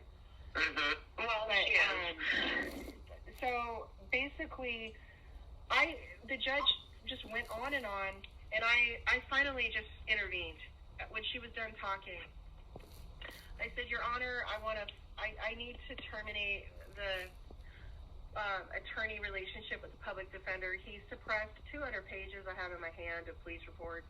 He got faxed reports of arrests, and you're saying there's never been an arrest, and Phil's been arrested many times. I was very badly beaten. There's very strong police reports. I said, the reports they're not made by me. It's a neighbor calling. And I said that also the Gwinnett County Sheriff's Department in Georgia had gotten calls from my mom's dad about child pornography and my kids getting molested. I have those reports. And I said, there's too strong of evidence. It's being suppressed here. I'm being painted like a lunatic when my daughter and I are telling the truth. And no one should have their civil rights violated like this. I said I have a civil right to have private counsel and retain private counsel. I retained private counsel. I have the receipt and the retainer agreement, and my own family came up to my attorney and told them that I'm threatening to kill them. And so she came in here and copped out. I said, that's a violation of my rights. I said, I need for an attorney. So I need to dismiss this attorney, and I'm going to retain another attorney and get my money back. And she told me no. She said, what? Yeah, she said she kicked everybody out of the court. She struck everything I said from the record. And the public defender's like, can we have this special meeting deciding what, the special little mini hearing deciding whether I have suppressed evidence. So everybody had to leave except me, the attorney, and her. And I was shaking. I was very polite, and I was very soft-spoken. But I had tears coming out of my face, and I was holding the evidence, and I said, this is too strong of evidence for this to be suppressed. This is discounting and disproving every allegation that they've told you that you just found me guilty on. And I said, I have proof, and I've worked so hard to get it all and bring it here. And it's been faxed directly from the Sheriff's Departments to the Public Defender's Office, so there's just no excuse not to present it. It's been given directly to the social workers, and they're testifying that they won't read my emails or open the attached police records and medical records because they have said I'm so crazy I make up reports. I said, this is ridiculous what's happening here. And she said, ma'am, your entire family came here to tell us that you were mentally ill, undiagnosed, and a pathological liar. She said, what do you expect the court to believe? And she said, you abducted your daughter. I said, no, she ran away. She ran away several times, and then my attorney stopped me from telling her she'd run away 3 times, and it's in police reports. So they're lying to the judge. I said, this is a really biased situation. I'm not getting represented, and I really need this evidence. She said, well, there's no arrest. I said, I'm holding several arrests in my hand. I said, it's not been presented. And so she got really upset because she didn't realize that. And she was pissed because she doesn't like to be wrong. And she's hating my guts so bad for my mom and Carrie. It's just like, and Phil, so bad. They even changed the original report about domestic violence to cut it. They took it off the record in the middle of the trial and said he was only conflicted towards me, not domestic violence. Yeah, they even with the report. They literally, and that Kim taking Bella, one of the main things, her lies, besides saying I made Bella sick, which she could go to prison for that lie, one of her main things is she stole police reports and lied and said I was still with Bill and I was not protecting my kids. That was her main way to take Bella. Sick, wicked bitch. I'm sorry. Literally, like I said, these 2 cases completely conflict each other. I said my mom used police records, the same ones I have she stole from me, to take Bella and lie and say I was with him. I said, he came with his wife. That's who he was with during that time. I wasn't with him. I said, and now she's able in the same attached case with my other child to say that I've alienated my daughter from this man and I lied about his domestic violence. I said, it's too conflicting, Your Honor. This evidence conflicts, and it's completely contradictory, and it's not adding up, and I don't know why it's adding up to the court. And so she said, you have one more opportunity at the jurisdiction and judicial trial in 30 days. She said, you need to have your family come to California and speak with the social workers and the district attorneys and come to court and apply for jurisdiction, which basically means apply for foster to have Kaia and tell. She said, if you want a chance at not being bypassed, she said, I'm going to need a lot of witnesses here because she said, we have a different kind of court in the CPS court, and we can't always admit police reports and medical records. That's bullshit. I don't buy that. But she's saying that my mom had so many witnesses. All she had was Bella and Natalie and Carrie, and I guess Bella's wife. I guess it's a lot. It looks really bad.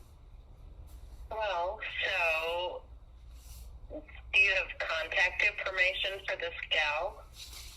Yeah. I mean, for the social workers, for everything. Yeah.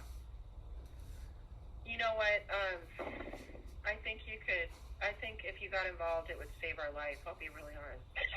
Well, so I'm willing. I want to. I mean, this is so unnecessary. Oh my God. I'm sorry. I've interrupted you like 100 times. I'm so happy. Oh, no. I want to hear it. I'm just so happy and relieved to, like, get the opportunity to talk to someone who freaking knows the truth. Yeah. I was there. I know. It was so horrible. Were you ever around them when they were doing their weird New Agey cult stuff? Oh, my God. Do you remember, like, the medicine wheels? Because they started doing rituals on me and Carrie later. I don't know if you guys are around that. Oh, no. I was not. It's real weird. Yeah. Did you remember some of that weirdness? It was so fucking weird. Like, oh my God. Kim, I think, was the ringleader. She was the cult leader. Always. Dumb friends of her dumb follower, New Age weirdos. God. Yes. Yeah, so they said I'm crazy. I made all that up. Carrie is such a traitor. Oh, well, she's a product of her environment, so. I guess. I mean, so you can choose not to be like that. I'm sorry, but, you know. I agree. I'm fiercely loyal and protective, and I do not have any respect for her at all. She just has no courage. No. She's well, selfish. I agree, and even, I'm sorry to say it, but even with Sally, I just don't have any respect. No, I completely agree with Sally. I have really been disgusted with her and heartbroken for the past 6 years. But, you know, it hurts me too because when I lived in Florida with Phil, Dave used to beat the shit out of Sally. He threatened her with a gun. She locked herself in the bathroom, and they had some real crazy, because he was dealing coke, and they were doing coke and meth and stuff. They partied really hard. She was young, and Randy was a part of it. He wasn't helping. And so I always felt really bad for her, because I knew from when she lived with me from 16 to 18 that her dad had done drugs with her. She was really, really young. That's why she got away from Arizona originally. So I felt really bad for her. So I let her come to Florida and live with me and Phil and Bella. And Sally's seen firsthand him beat the crap out of me because he didn't start doing it until after she moved in. And he started seeing how my family abused me. She was very disrespectful to me in front of him. And I was helping her. And she came from a domestic violence relationship, and I was trying to save her life. And I was helping her and Taylor.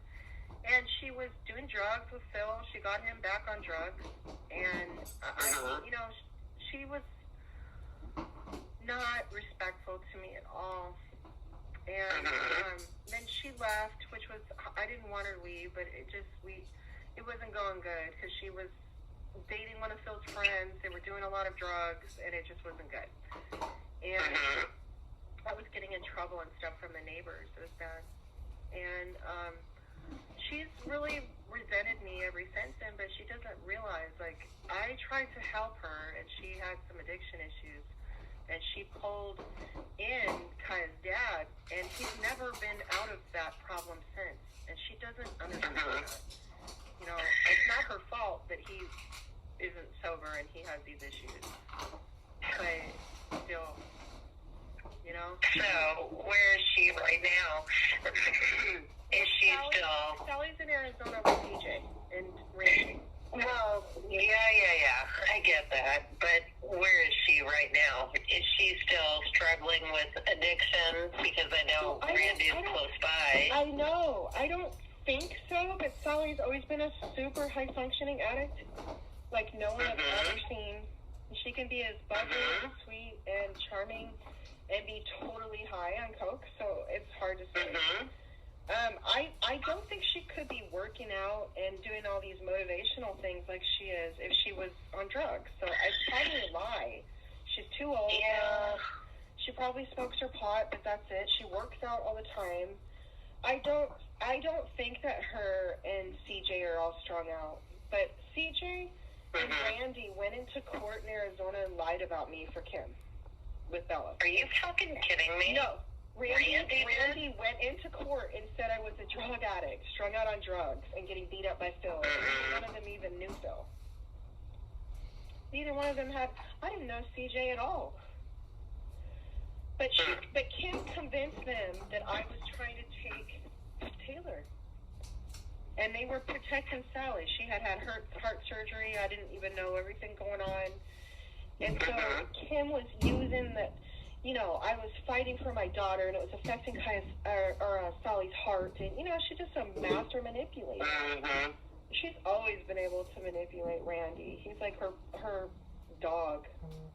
I know. He is. It's sickening how he's been with her. He lived with her and Beau. I did not. Isn't that disgusting? Like, how... Yes. God. My God. And Laura, his woman now, is what used to be my mom's best friend. Oh my God, are you kidding me? He has Laura. No, I'm not. They were best friends for most of my childhood. And that's one of their close people. Laura, and Kim used to really abuse her son, Tyler.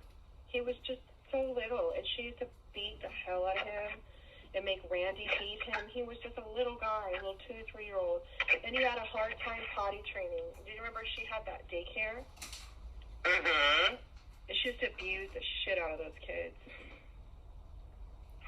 She would strip them naked and make them stand a long time in uncomfortable positions against the wall for hours if they peed their pants. They couldn't wear diapers. It was like morning to pickup time was punishment and torture for those poor kids. It was bad. It was something I'll never forget. And then a lot of those people were a part of her New Age cult thing where they had their group meetings and their medicine wheels and their rituals and their creepy seances trying to call in spirits. Psycho lady. Who does that with their kids? She was. No, she used to be that way. My God. I know. She was a nut. She's such a nut. So That's why I say she's toxic. She's so much worse. She really, she told me, I don't even want to tell you. It doesn't even matter. She wants me to kill myself. No. She please does. don't. She told me that she wishes I was never born, and what? she wished she would have had an abortion. I guess she hates me because she was having an affair with my dad's best friend, who is a millionaire, Tom Tom. Mm-hmm. Mm-hmm. And she came out and said that Carrie was really Tom Tom's daughter. I don't know if you heard about all that. Mm-hmm. If you remember that. But I guess because she got pregnant with me, with my dad, and my dad and her were cheating on each other and hitting each other and partying and doing drugs.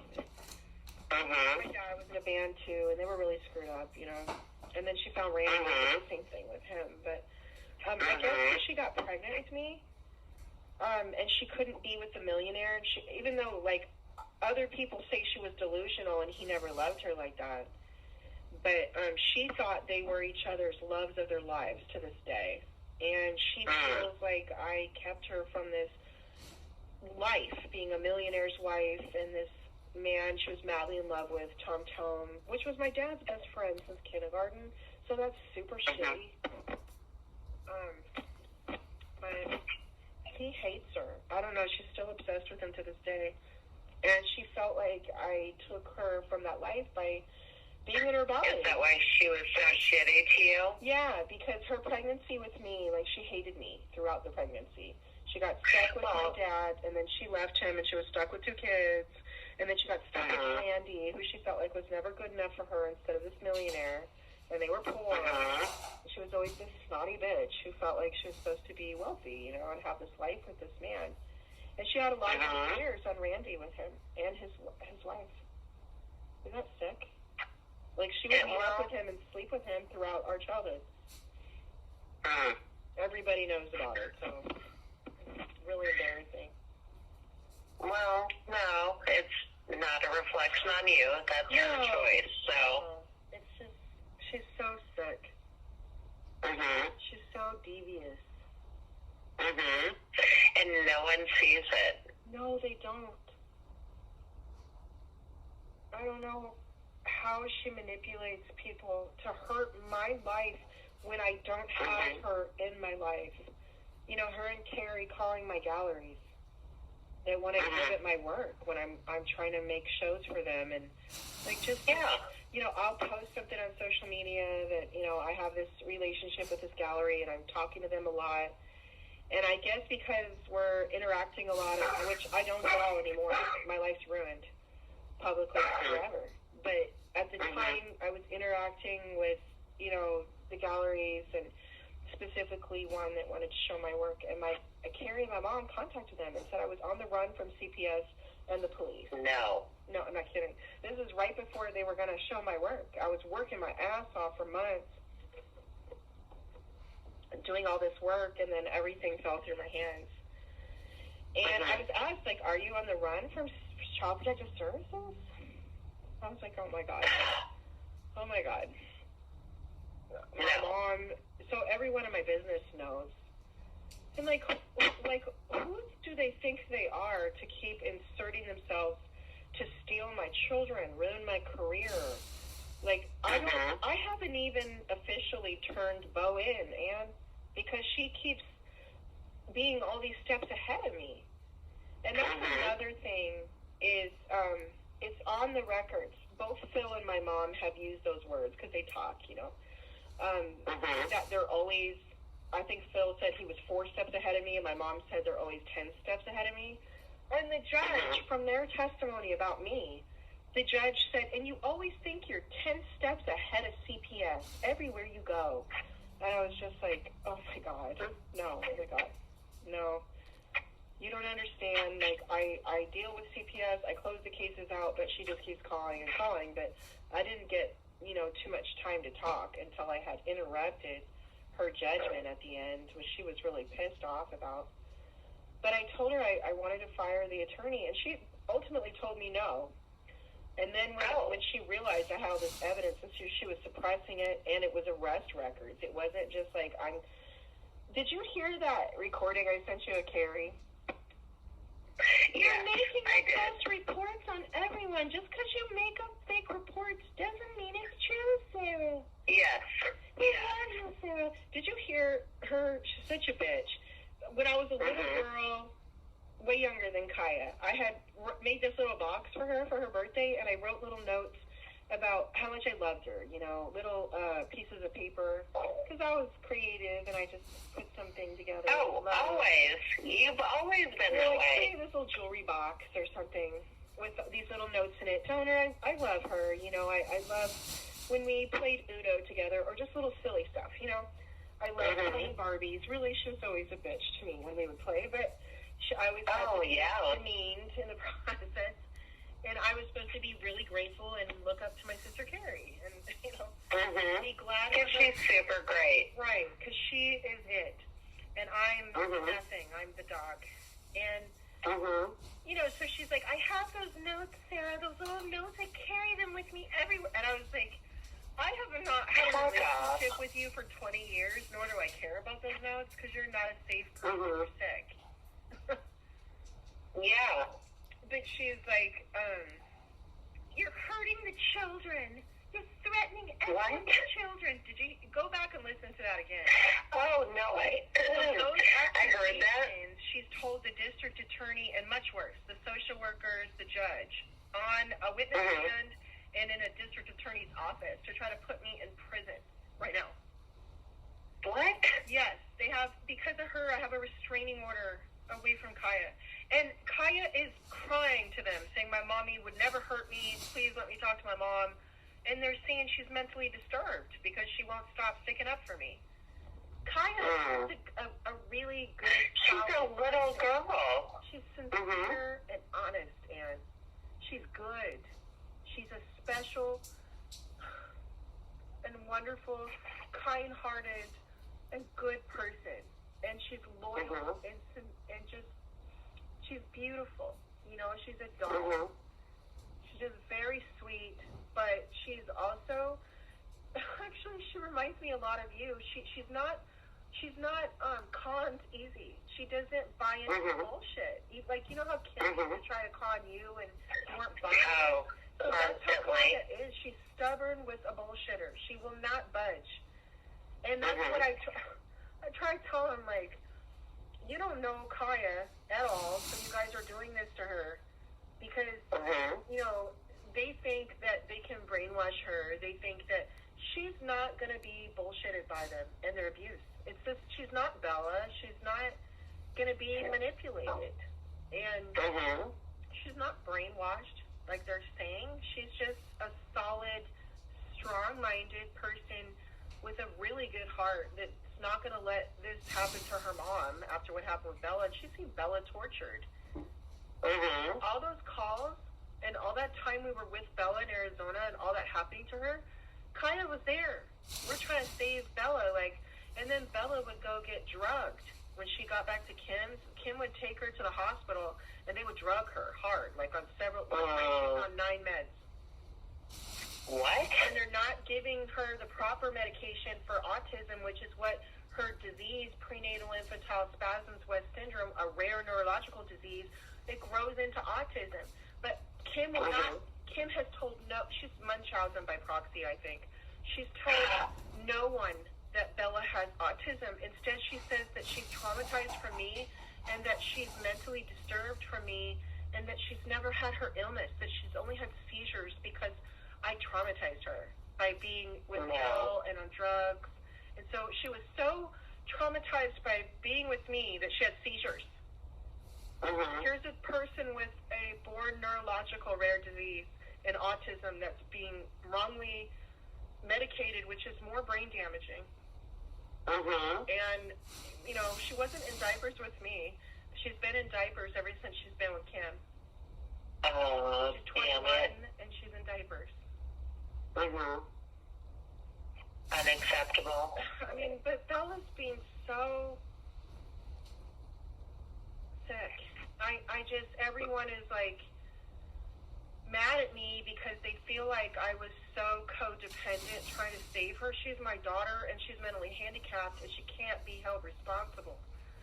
And everyone's like, you lost Kaia because you just couldn't stop trying to save Bella, could you? No. And that's what I said. No. I said, well, this is the tragedy of my life, I guess, because I wasn't willing to sacrifice Bella, and I've been trying to fight for her all these years. And it pissed Kim off so bad that they came for me and Kaia and used Phil, you know. But you know what?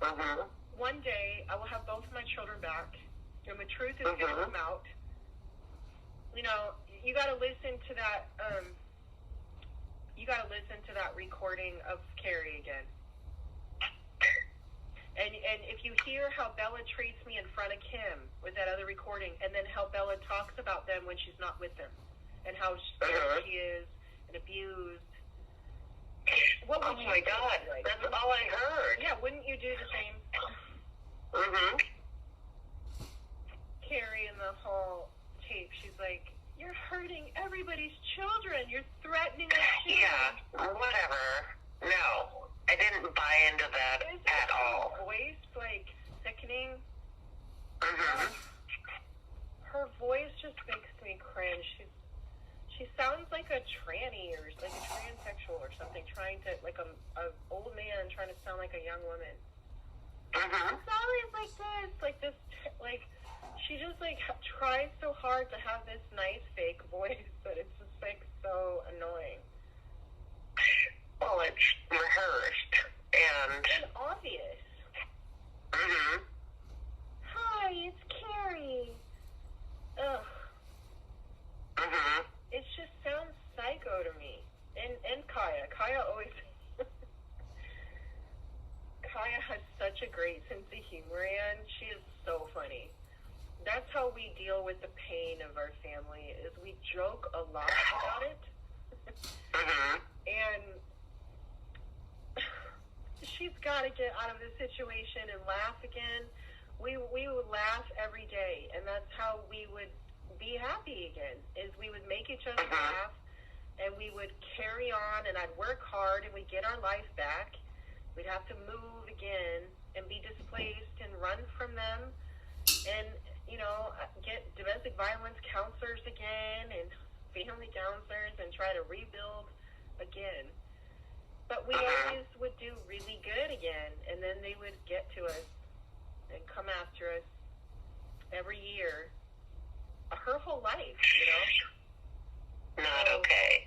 No, I want it to stop. And Sally's been a coward. I love her, but she's totally not wanted Kim to take her kids when she was partying. And then she ended up getting lied about by Kim. I don't know. Do you think that you're going to have to listen to that last recording I sent you? And I was really sick with a high fever and bronchitis, so I sound terrible, by the way. I was being awful. And I had just picked up Kaia from this school thing, and I was, like, really, I started crying and yelled really loud when she told me that Bella told me CJ got in bed with Taylor naked and tried to sexually assault him. I guess he was intoxicated.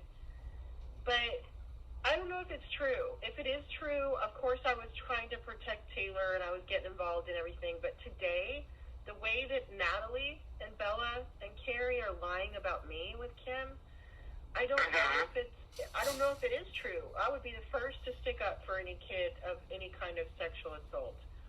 But I don't know what's actually happened.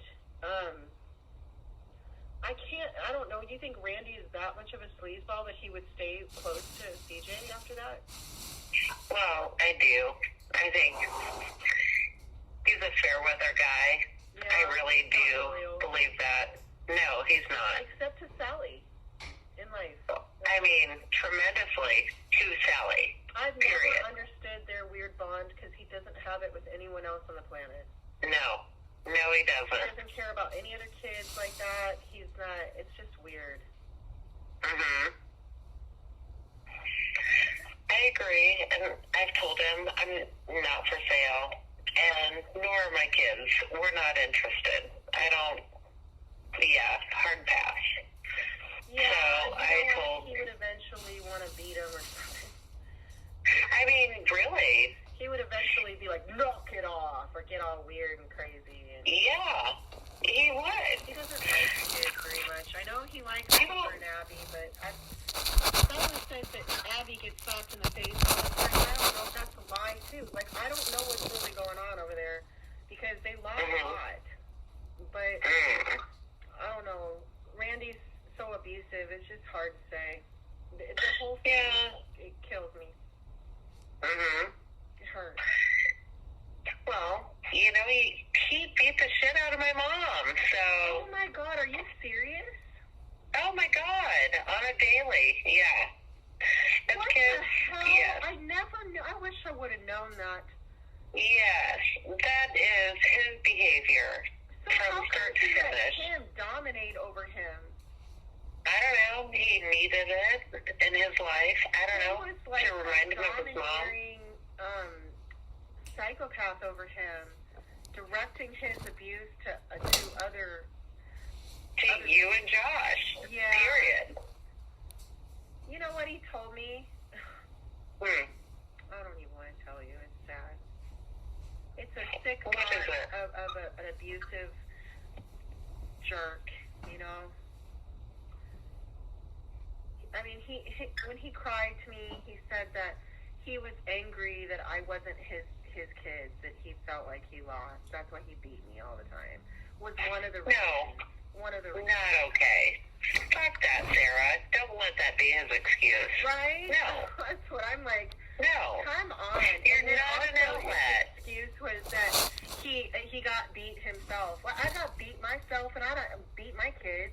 Even if Kim lied about it to cover up her child molester husband and her trying to kill me most of my life, like, regardless, I didn't end up some psychopath doing drugs in front of my kids, going, knock it off, get over here, scrub the floor. Who does that? And then have weird, like, new age cult stuff. Or, you don't scare your little kids like that. No. Don't act like that with children. I don't care if someone's into some new age spirituality. You don't make it dark and spooky with ghosts and dark spirits and seances and shit. You don't do that. Well, no. So, No. Scare tactics. wasn't it? Scare and control. And you know what? My mom, that's how she controls people, is through fear and trauma. She traumatizes people and controls how they behave and think through trauma.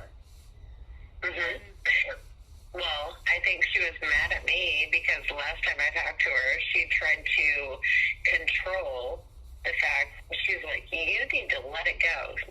Your dad did everything he could. It's your mom's fault. And I was like, you know what, Kim?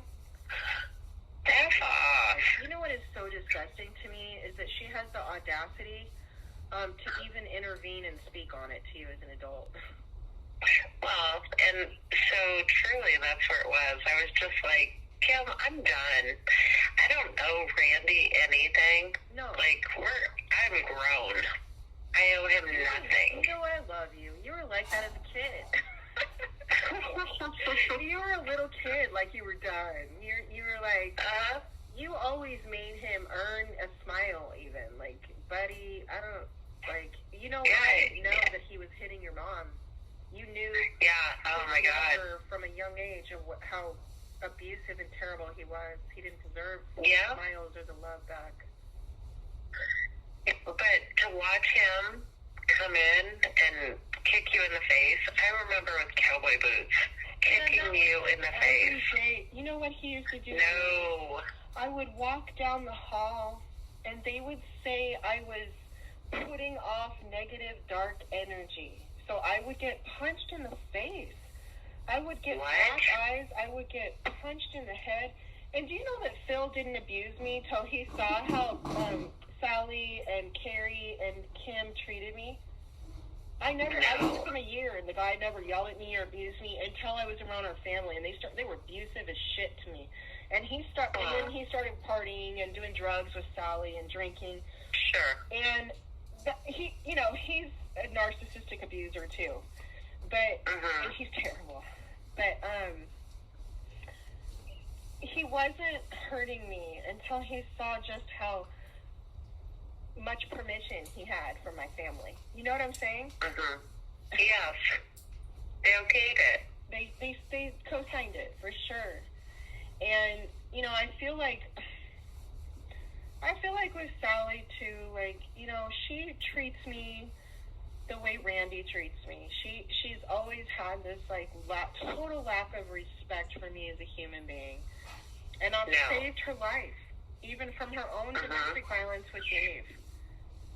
And I really, I don't understand her lack of compassion and empathy and care for my basic life and safety.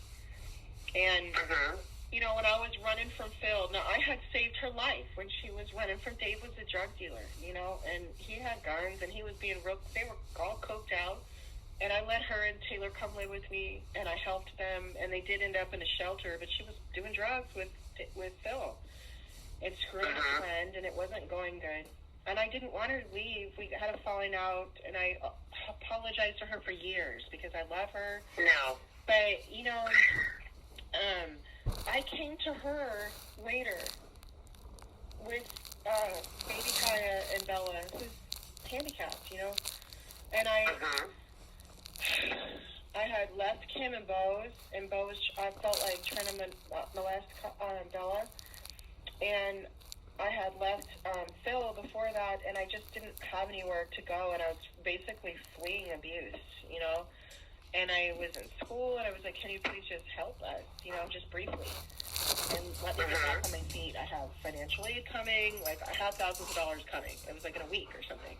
And she told me, no, I can't help you. And I was like, oh my God, like, all the, like, I raised you from 16 to 18. Like, I paid for all your clothes, your private school. You graduated with straight A's because of me and because of where I put you in school. And you could have gone to college or done anything you wanted with that. You know, I had a baby. I worked 3 jobs. I had a baby in and out of the hospital who was having seizures and sick all the time, who was barely a toddler. And I took care of her. I had no life but taking care of her and sick Bella and working my butt off and trying to go to school. And being in and out of the hospital, it was hell. And she was terrible. She ran up my phone bill. She crashed my car drunk. Totaled it. And I was like a struggling single mom, and I told her, like, I think you can open your door to me for a few days till my check comes, my financial aid, and I can be safe with my children. You know, I've got Phil threatening my life. And, you know, Bo's a child molester. And I'm not, you know, I need your help. And she's like, no. You know, her and Dave were partying. And they just, what? Yeah. She's like, I just can't, Sarah. I'm sorry. Like, we have our own life. And I'm like, after everything I've done for you, Sally? And she's like, what did you do for me? She's like, you didn't even let me stay with you and Phil. I was like, you were there half a year. Yeah, you did stay with me, you know. You shouldn't have been doing drugs with my fiance, you know, who was sober. And she didn't see it like that, and she told me no. And I'll never forget it.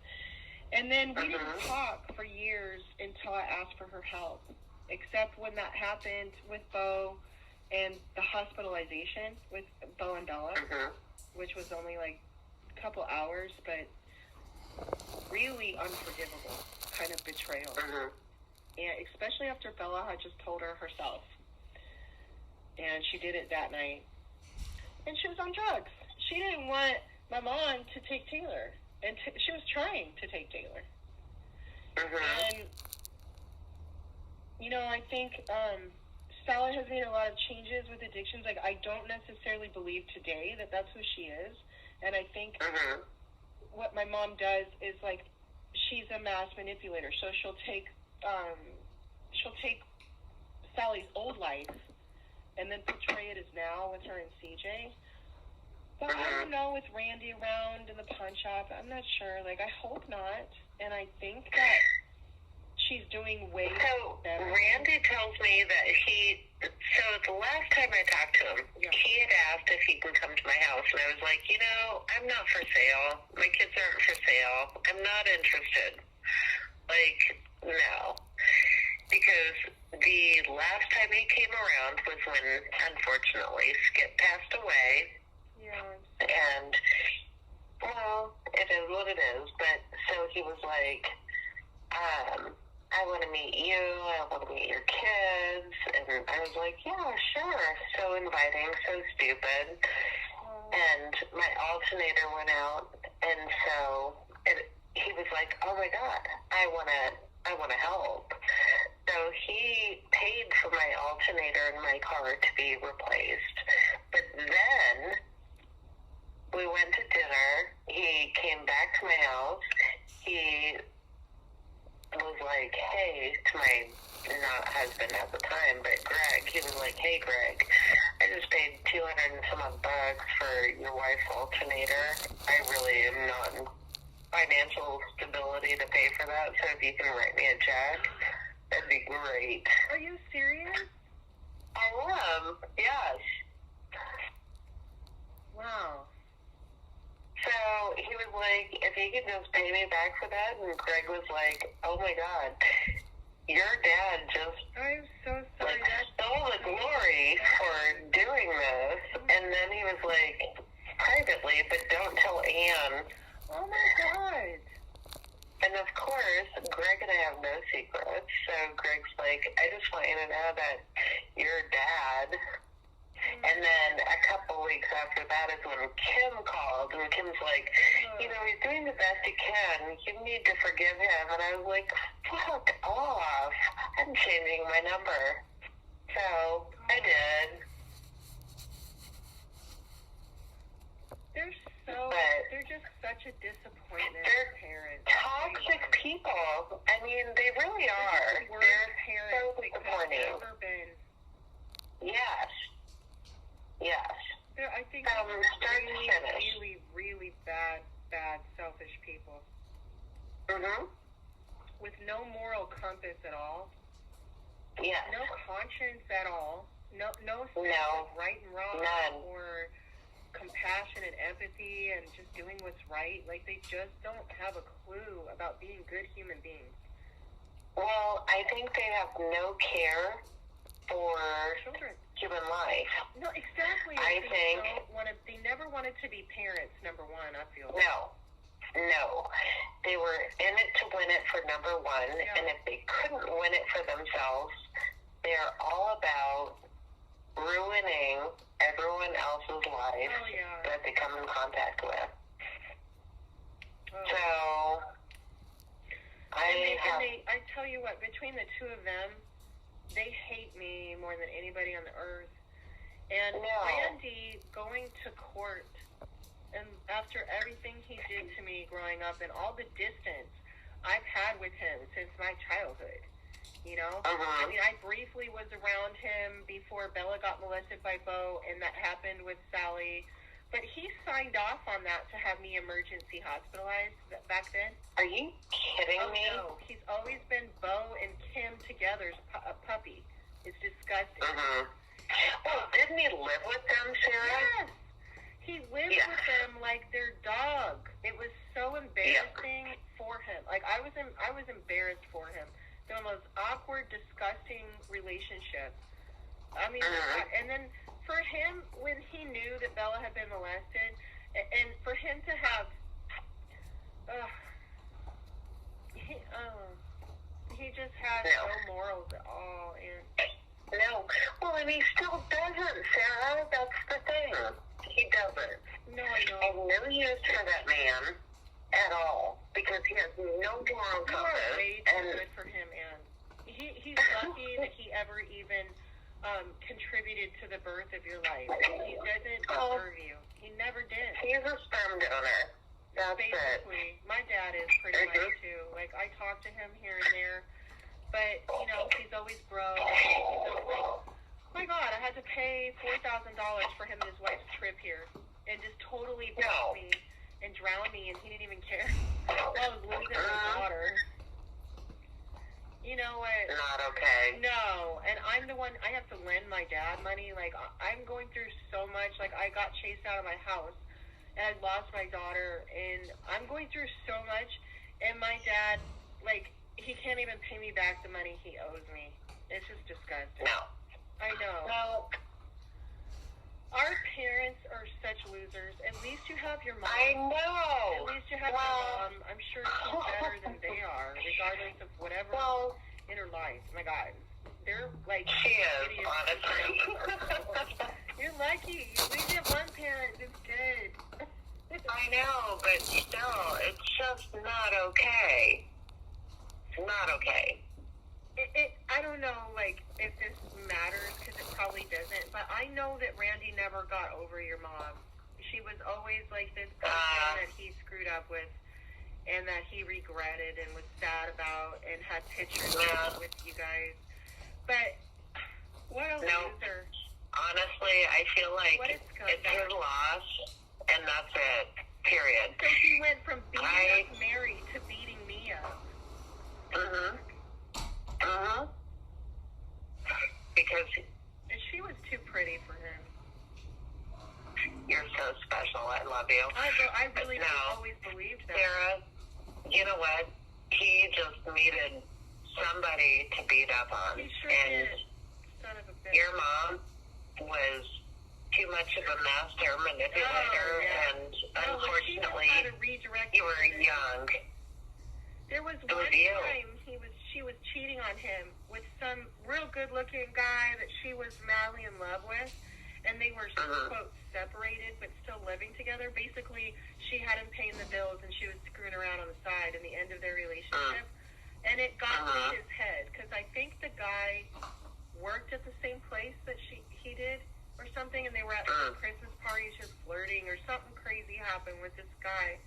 And they came home drunk, and this is the only time he ever laid a hand on her. He picked her up and threw her into a wall, and they got divorced over it. Well, she probably deserved it. Well, just saying. No one deserves that, but my mom was a demon. So she was literally using him to pay the bills while cheating on him. And then she made him go to AA and all this stuff when they were both drunk that night, and she'd been a drunk my whole childhood and on drugs.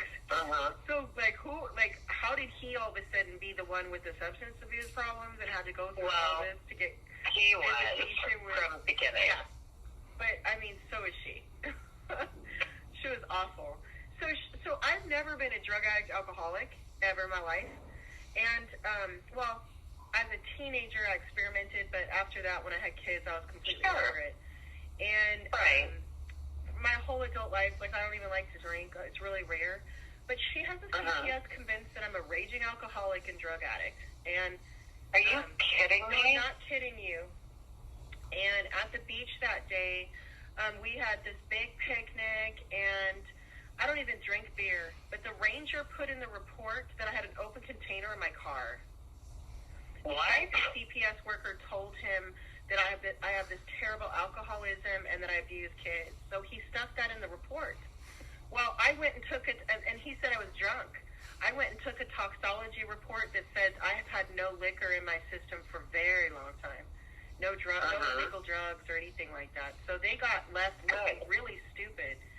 But I was really shocked because the reports that he met with the social worker because no one could pick up Kaia. And he went to arrest me. That's how this started, over these false reports. And I told him, I'm 42. I've never been in trouble. He's like, well, I had one unpaid ticket in my life that apparently had suspended my license. I didn't know. Kaia took her seatbelt off. That's all it was. Kaia taking her seatbelt off. That's what did all this. And I said, well, can you just give me an appearance in court? Like a notice to appear? Because I honest to God, forgot, and I want to go to court, and I was crying, and he's like, you kidnapped this child. This is like Kim and Phil made FBI reports with Carrie, Kim and Phil, in this last March in 2018, said I had kidnapped Kaia, and her and I were a missing person, which made everything really bad when she ran away. And then those false reports from Kim that I was stalking her and trying to kill her in Bella in Arizona came up. And so he's like, you're trying to kill your family, and you stole this child from her father. I'm like, her father hasn't paid child support in 11 years. He has a court order where he can get visitation if he wants, and he chooses not to and doesn't pay child support. So there's no way that he can say that. And he just didn't believe me. And he called the social worker. He had me in handcuffs. Kaia was crying so hard. And they took Kaia. And then the social worker came, and they were trying to wait and see if I could find someone to pick her up. But the social worker had all of these reports. She came with a stack of reports. She came real quick. and she was saying that there was all these reports that I was an alcoholic and that I abused Kaia and I stole her from her dad. And I was like, you don't understand. Like, the guy didn't even accept paternity. Like, she's 11. You know, he just had not been a father. He's just been abusive and never paid for her. And they just didn't believe me because Kim and Carrie were saying I was stalking them everywhere they were going in Arizona. And it was just all these bullshit, insane reports from the FBI, CPS, the police, and I'm just sitting there like, look, I just forgot to pay a ticket for my daughter taking her seatbelt off. Like, I'm 42. I've never been in trouble in my life. And I didn't do any of these things. And they're like, well, why would your family lie about you? I go, because they're sick. And they didn't believe me.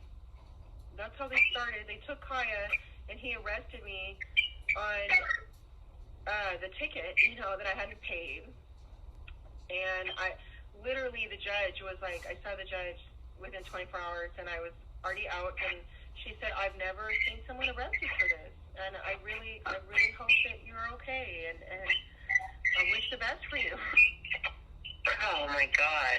I know, and the social worker came to me, and she's like, we're taking Kaia permanently. There's too many reports. There's just too many calls, Sarah. And I was like, it's a lie. My mom's cousin is a child molester. That's what's going on. She's in trouble for disability fraud. She's lied about Bella. She's trying to cover up everything because she beats Bella. I have recordings. She puts her in her car to sleep. And she's like, you know what? I don't believe that. So I believe in your family that you're lying. And she said, and your family's saying that you have an undiagnosed mental illness. No. And that you're an alcoholic. And so, okay, so when I pass an alcohol test, and there's like they did a toxology on me where it shows like literally all year and longer. There's no alcohol in my system at all. None, not a drop. So, okay. How was I a drunk person again? Sorry. So now they're saying that's not a problem after they put me through all that in the initial reports, and they just totally tried to drop that and suppress that now because all my toxology reports have come back perfect. I'm like, dude, and now they're just saying, well, she's crazy. And unfortunately, this is really making me extremely stressed out and anxious that I don't know if it just sounds crazy because they're all lying together, and I'm left with, you know, I was abused and my daughter was molested and Phil really hit me. I don't think it sounds crazy. It sounds probable, but, you know, it happens. It's not illogical, but apparently with Carrie and Kim, and you heard Carrie, you can listen to that recording again, the only recent one. That's the only time I talked to her in 3 years. I didn't even talk to her at court. And she's like, Sarah, just because you're making false reports doesn't make them true. You heard that, right? Yeah, I heard that. Okay, well, I didn't know what she's talking about. I'm like, what the hell is she talking about? But I guess that's what she's talking about. She's saying that, God, and I mean, my mom saw me so beat up, and from Phil, I did everything that I was supposed to do. I left him. I stayed away. I got restraining orders. I don't know. I mean, I don't see how they can do this, but they're doing it because CPS can be influenced the wrong way and be a kangaroo court and just kind of stick with it for the grants and money. And it depends on who's. So no one's on your side. That's what it is. No one's the judge backing it up. He said, this is not a court based on documentation. This is a court based on witnesses. This is Child Protective Services court. You have no witnesses, Ms. Vina, and your sister and your mom and their children are here, and your ex-husband is not. He wasn't her husband. He's my fiance. But she said, you know, he's here with his wife, and everyone is saying that you threatened their lives, and they're victimized by you. No. We just need to get the truth out to save my daughter, because it's not even like I don't want to go to prison when I literally have a misdemeanor and this can all be over and I could get my daughter back. But Carrie, they actually tried to drop a restraining order a couple days ago, but Carrie stopped it, so I can't even talk to Kaia. And it's terrible. We're so close to breaking her. Well, and I heard that in the calls with you and Bella and Kaia. I heard it. Bella, did you just call to make Mom cry? I mean, I heard it. Yeah. So, you know what? She just could. Kaia knows the real crap. And Kaia's so much like you when we were kids. Is that she's just not fooled. You know, not even by Bella. While I'm being suckered by Bella, and Bella doesn't need to. She's got a real vicious side because of Kim, unfortunately. But she's autistic, so she can lend to those mood swings easier if someone's messing with her, you know? And she can be, you know, not social and snappy. And it's more of a temper tantrum. It's not as much a vicious. It's hard. It's complex. It sounds so spoiled. It is. It is. It is. But she's extremely abused, too. It's like this really weird contradiction. Like, Kim beats her and puts her in the car and makes her seizure in the car and makes her poop and pee on herself. And it's terrible. Like, she's really, really suffering and going crazy. She's losing her fucking mind, Dan. She's losing her mind. She is. You gotta get to Kaia, talk to Kaia. Kaia tell you everything that's the truth. And Kaia is honest. She's not, I'm telling you, like, no one can manipulate her. That's what they don't understand, because they manipulated Bella so much, Carrie and Kim did. And they covered everything. She couldn't help it. But not Kaia. Because she watched them break Bella over the past 6 years. And she's just, like, in her heart, she's just stubborn, and she's not going to let anybody break her like that, too. But good. I don't know. They're telling me, which I can't imagine, that Kaia's having mental breakdowns, and that they need to medicate her, and she's deeply mentally disturbed and may need to be hospitalized. And I'm like, not Kaia. Like, Kaia's never been like that. She's so stable and solid and just strong and loving and sweet. She's not mentally disturbed, ever. They said I made her mentally disturbed because I made her believe that Phil abused me, and I made her, like, I'm sorry, he told her, I'll kill your fucking mom. I don't even know if you're my kid. Like, the stuff he said to her, she's not going to forget. No. And I protect her from that because she asks me to. Okay? She's like, I don't want to talk to him. I'm like, I agree. I don't have to subject you to that. He doesn't have custody. We don't have to talk to him. That's all right. If he wants to be a deadbeat dad, that's all right to go, good, bye. We don't want to deal with your crazy, evil crap anyways. Go call Kim, you know?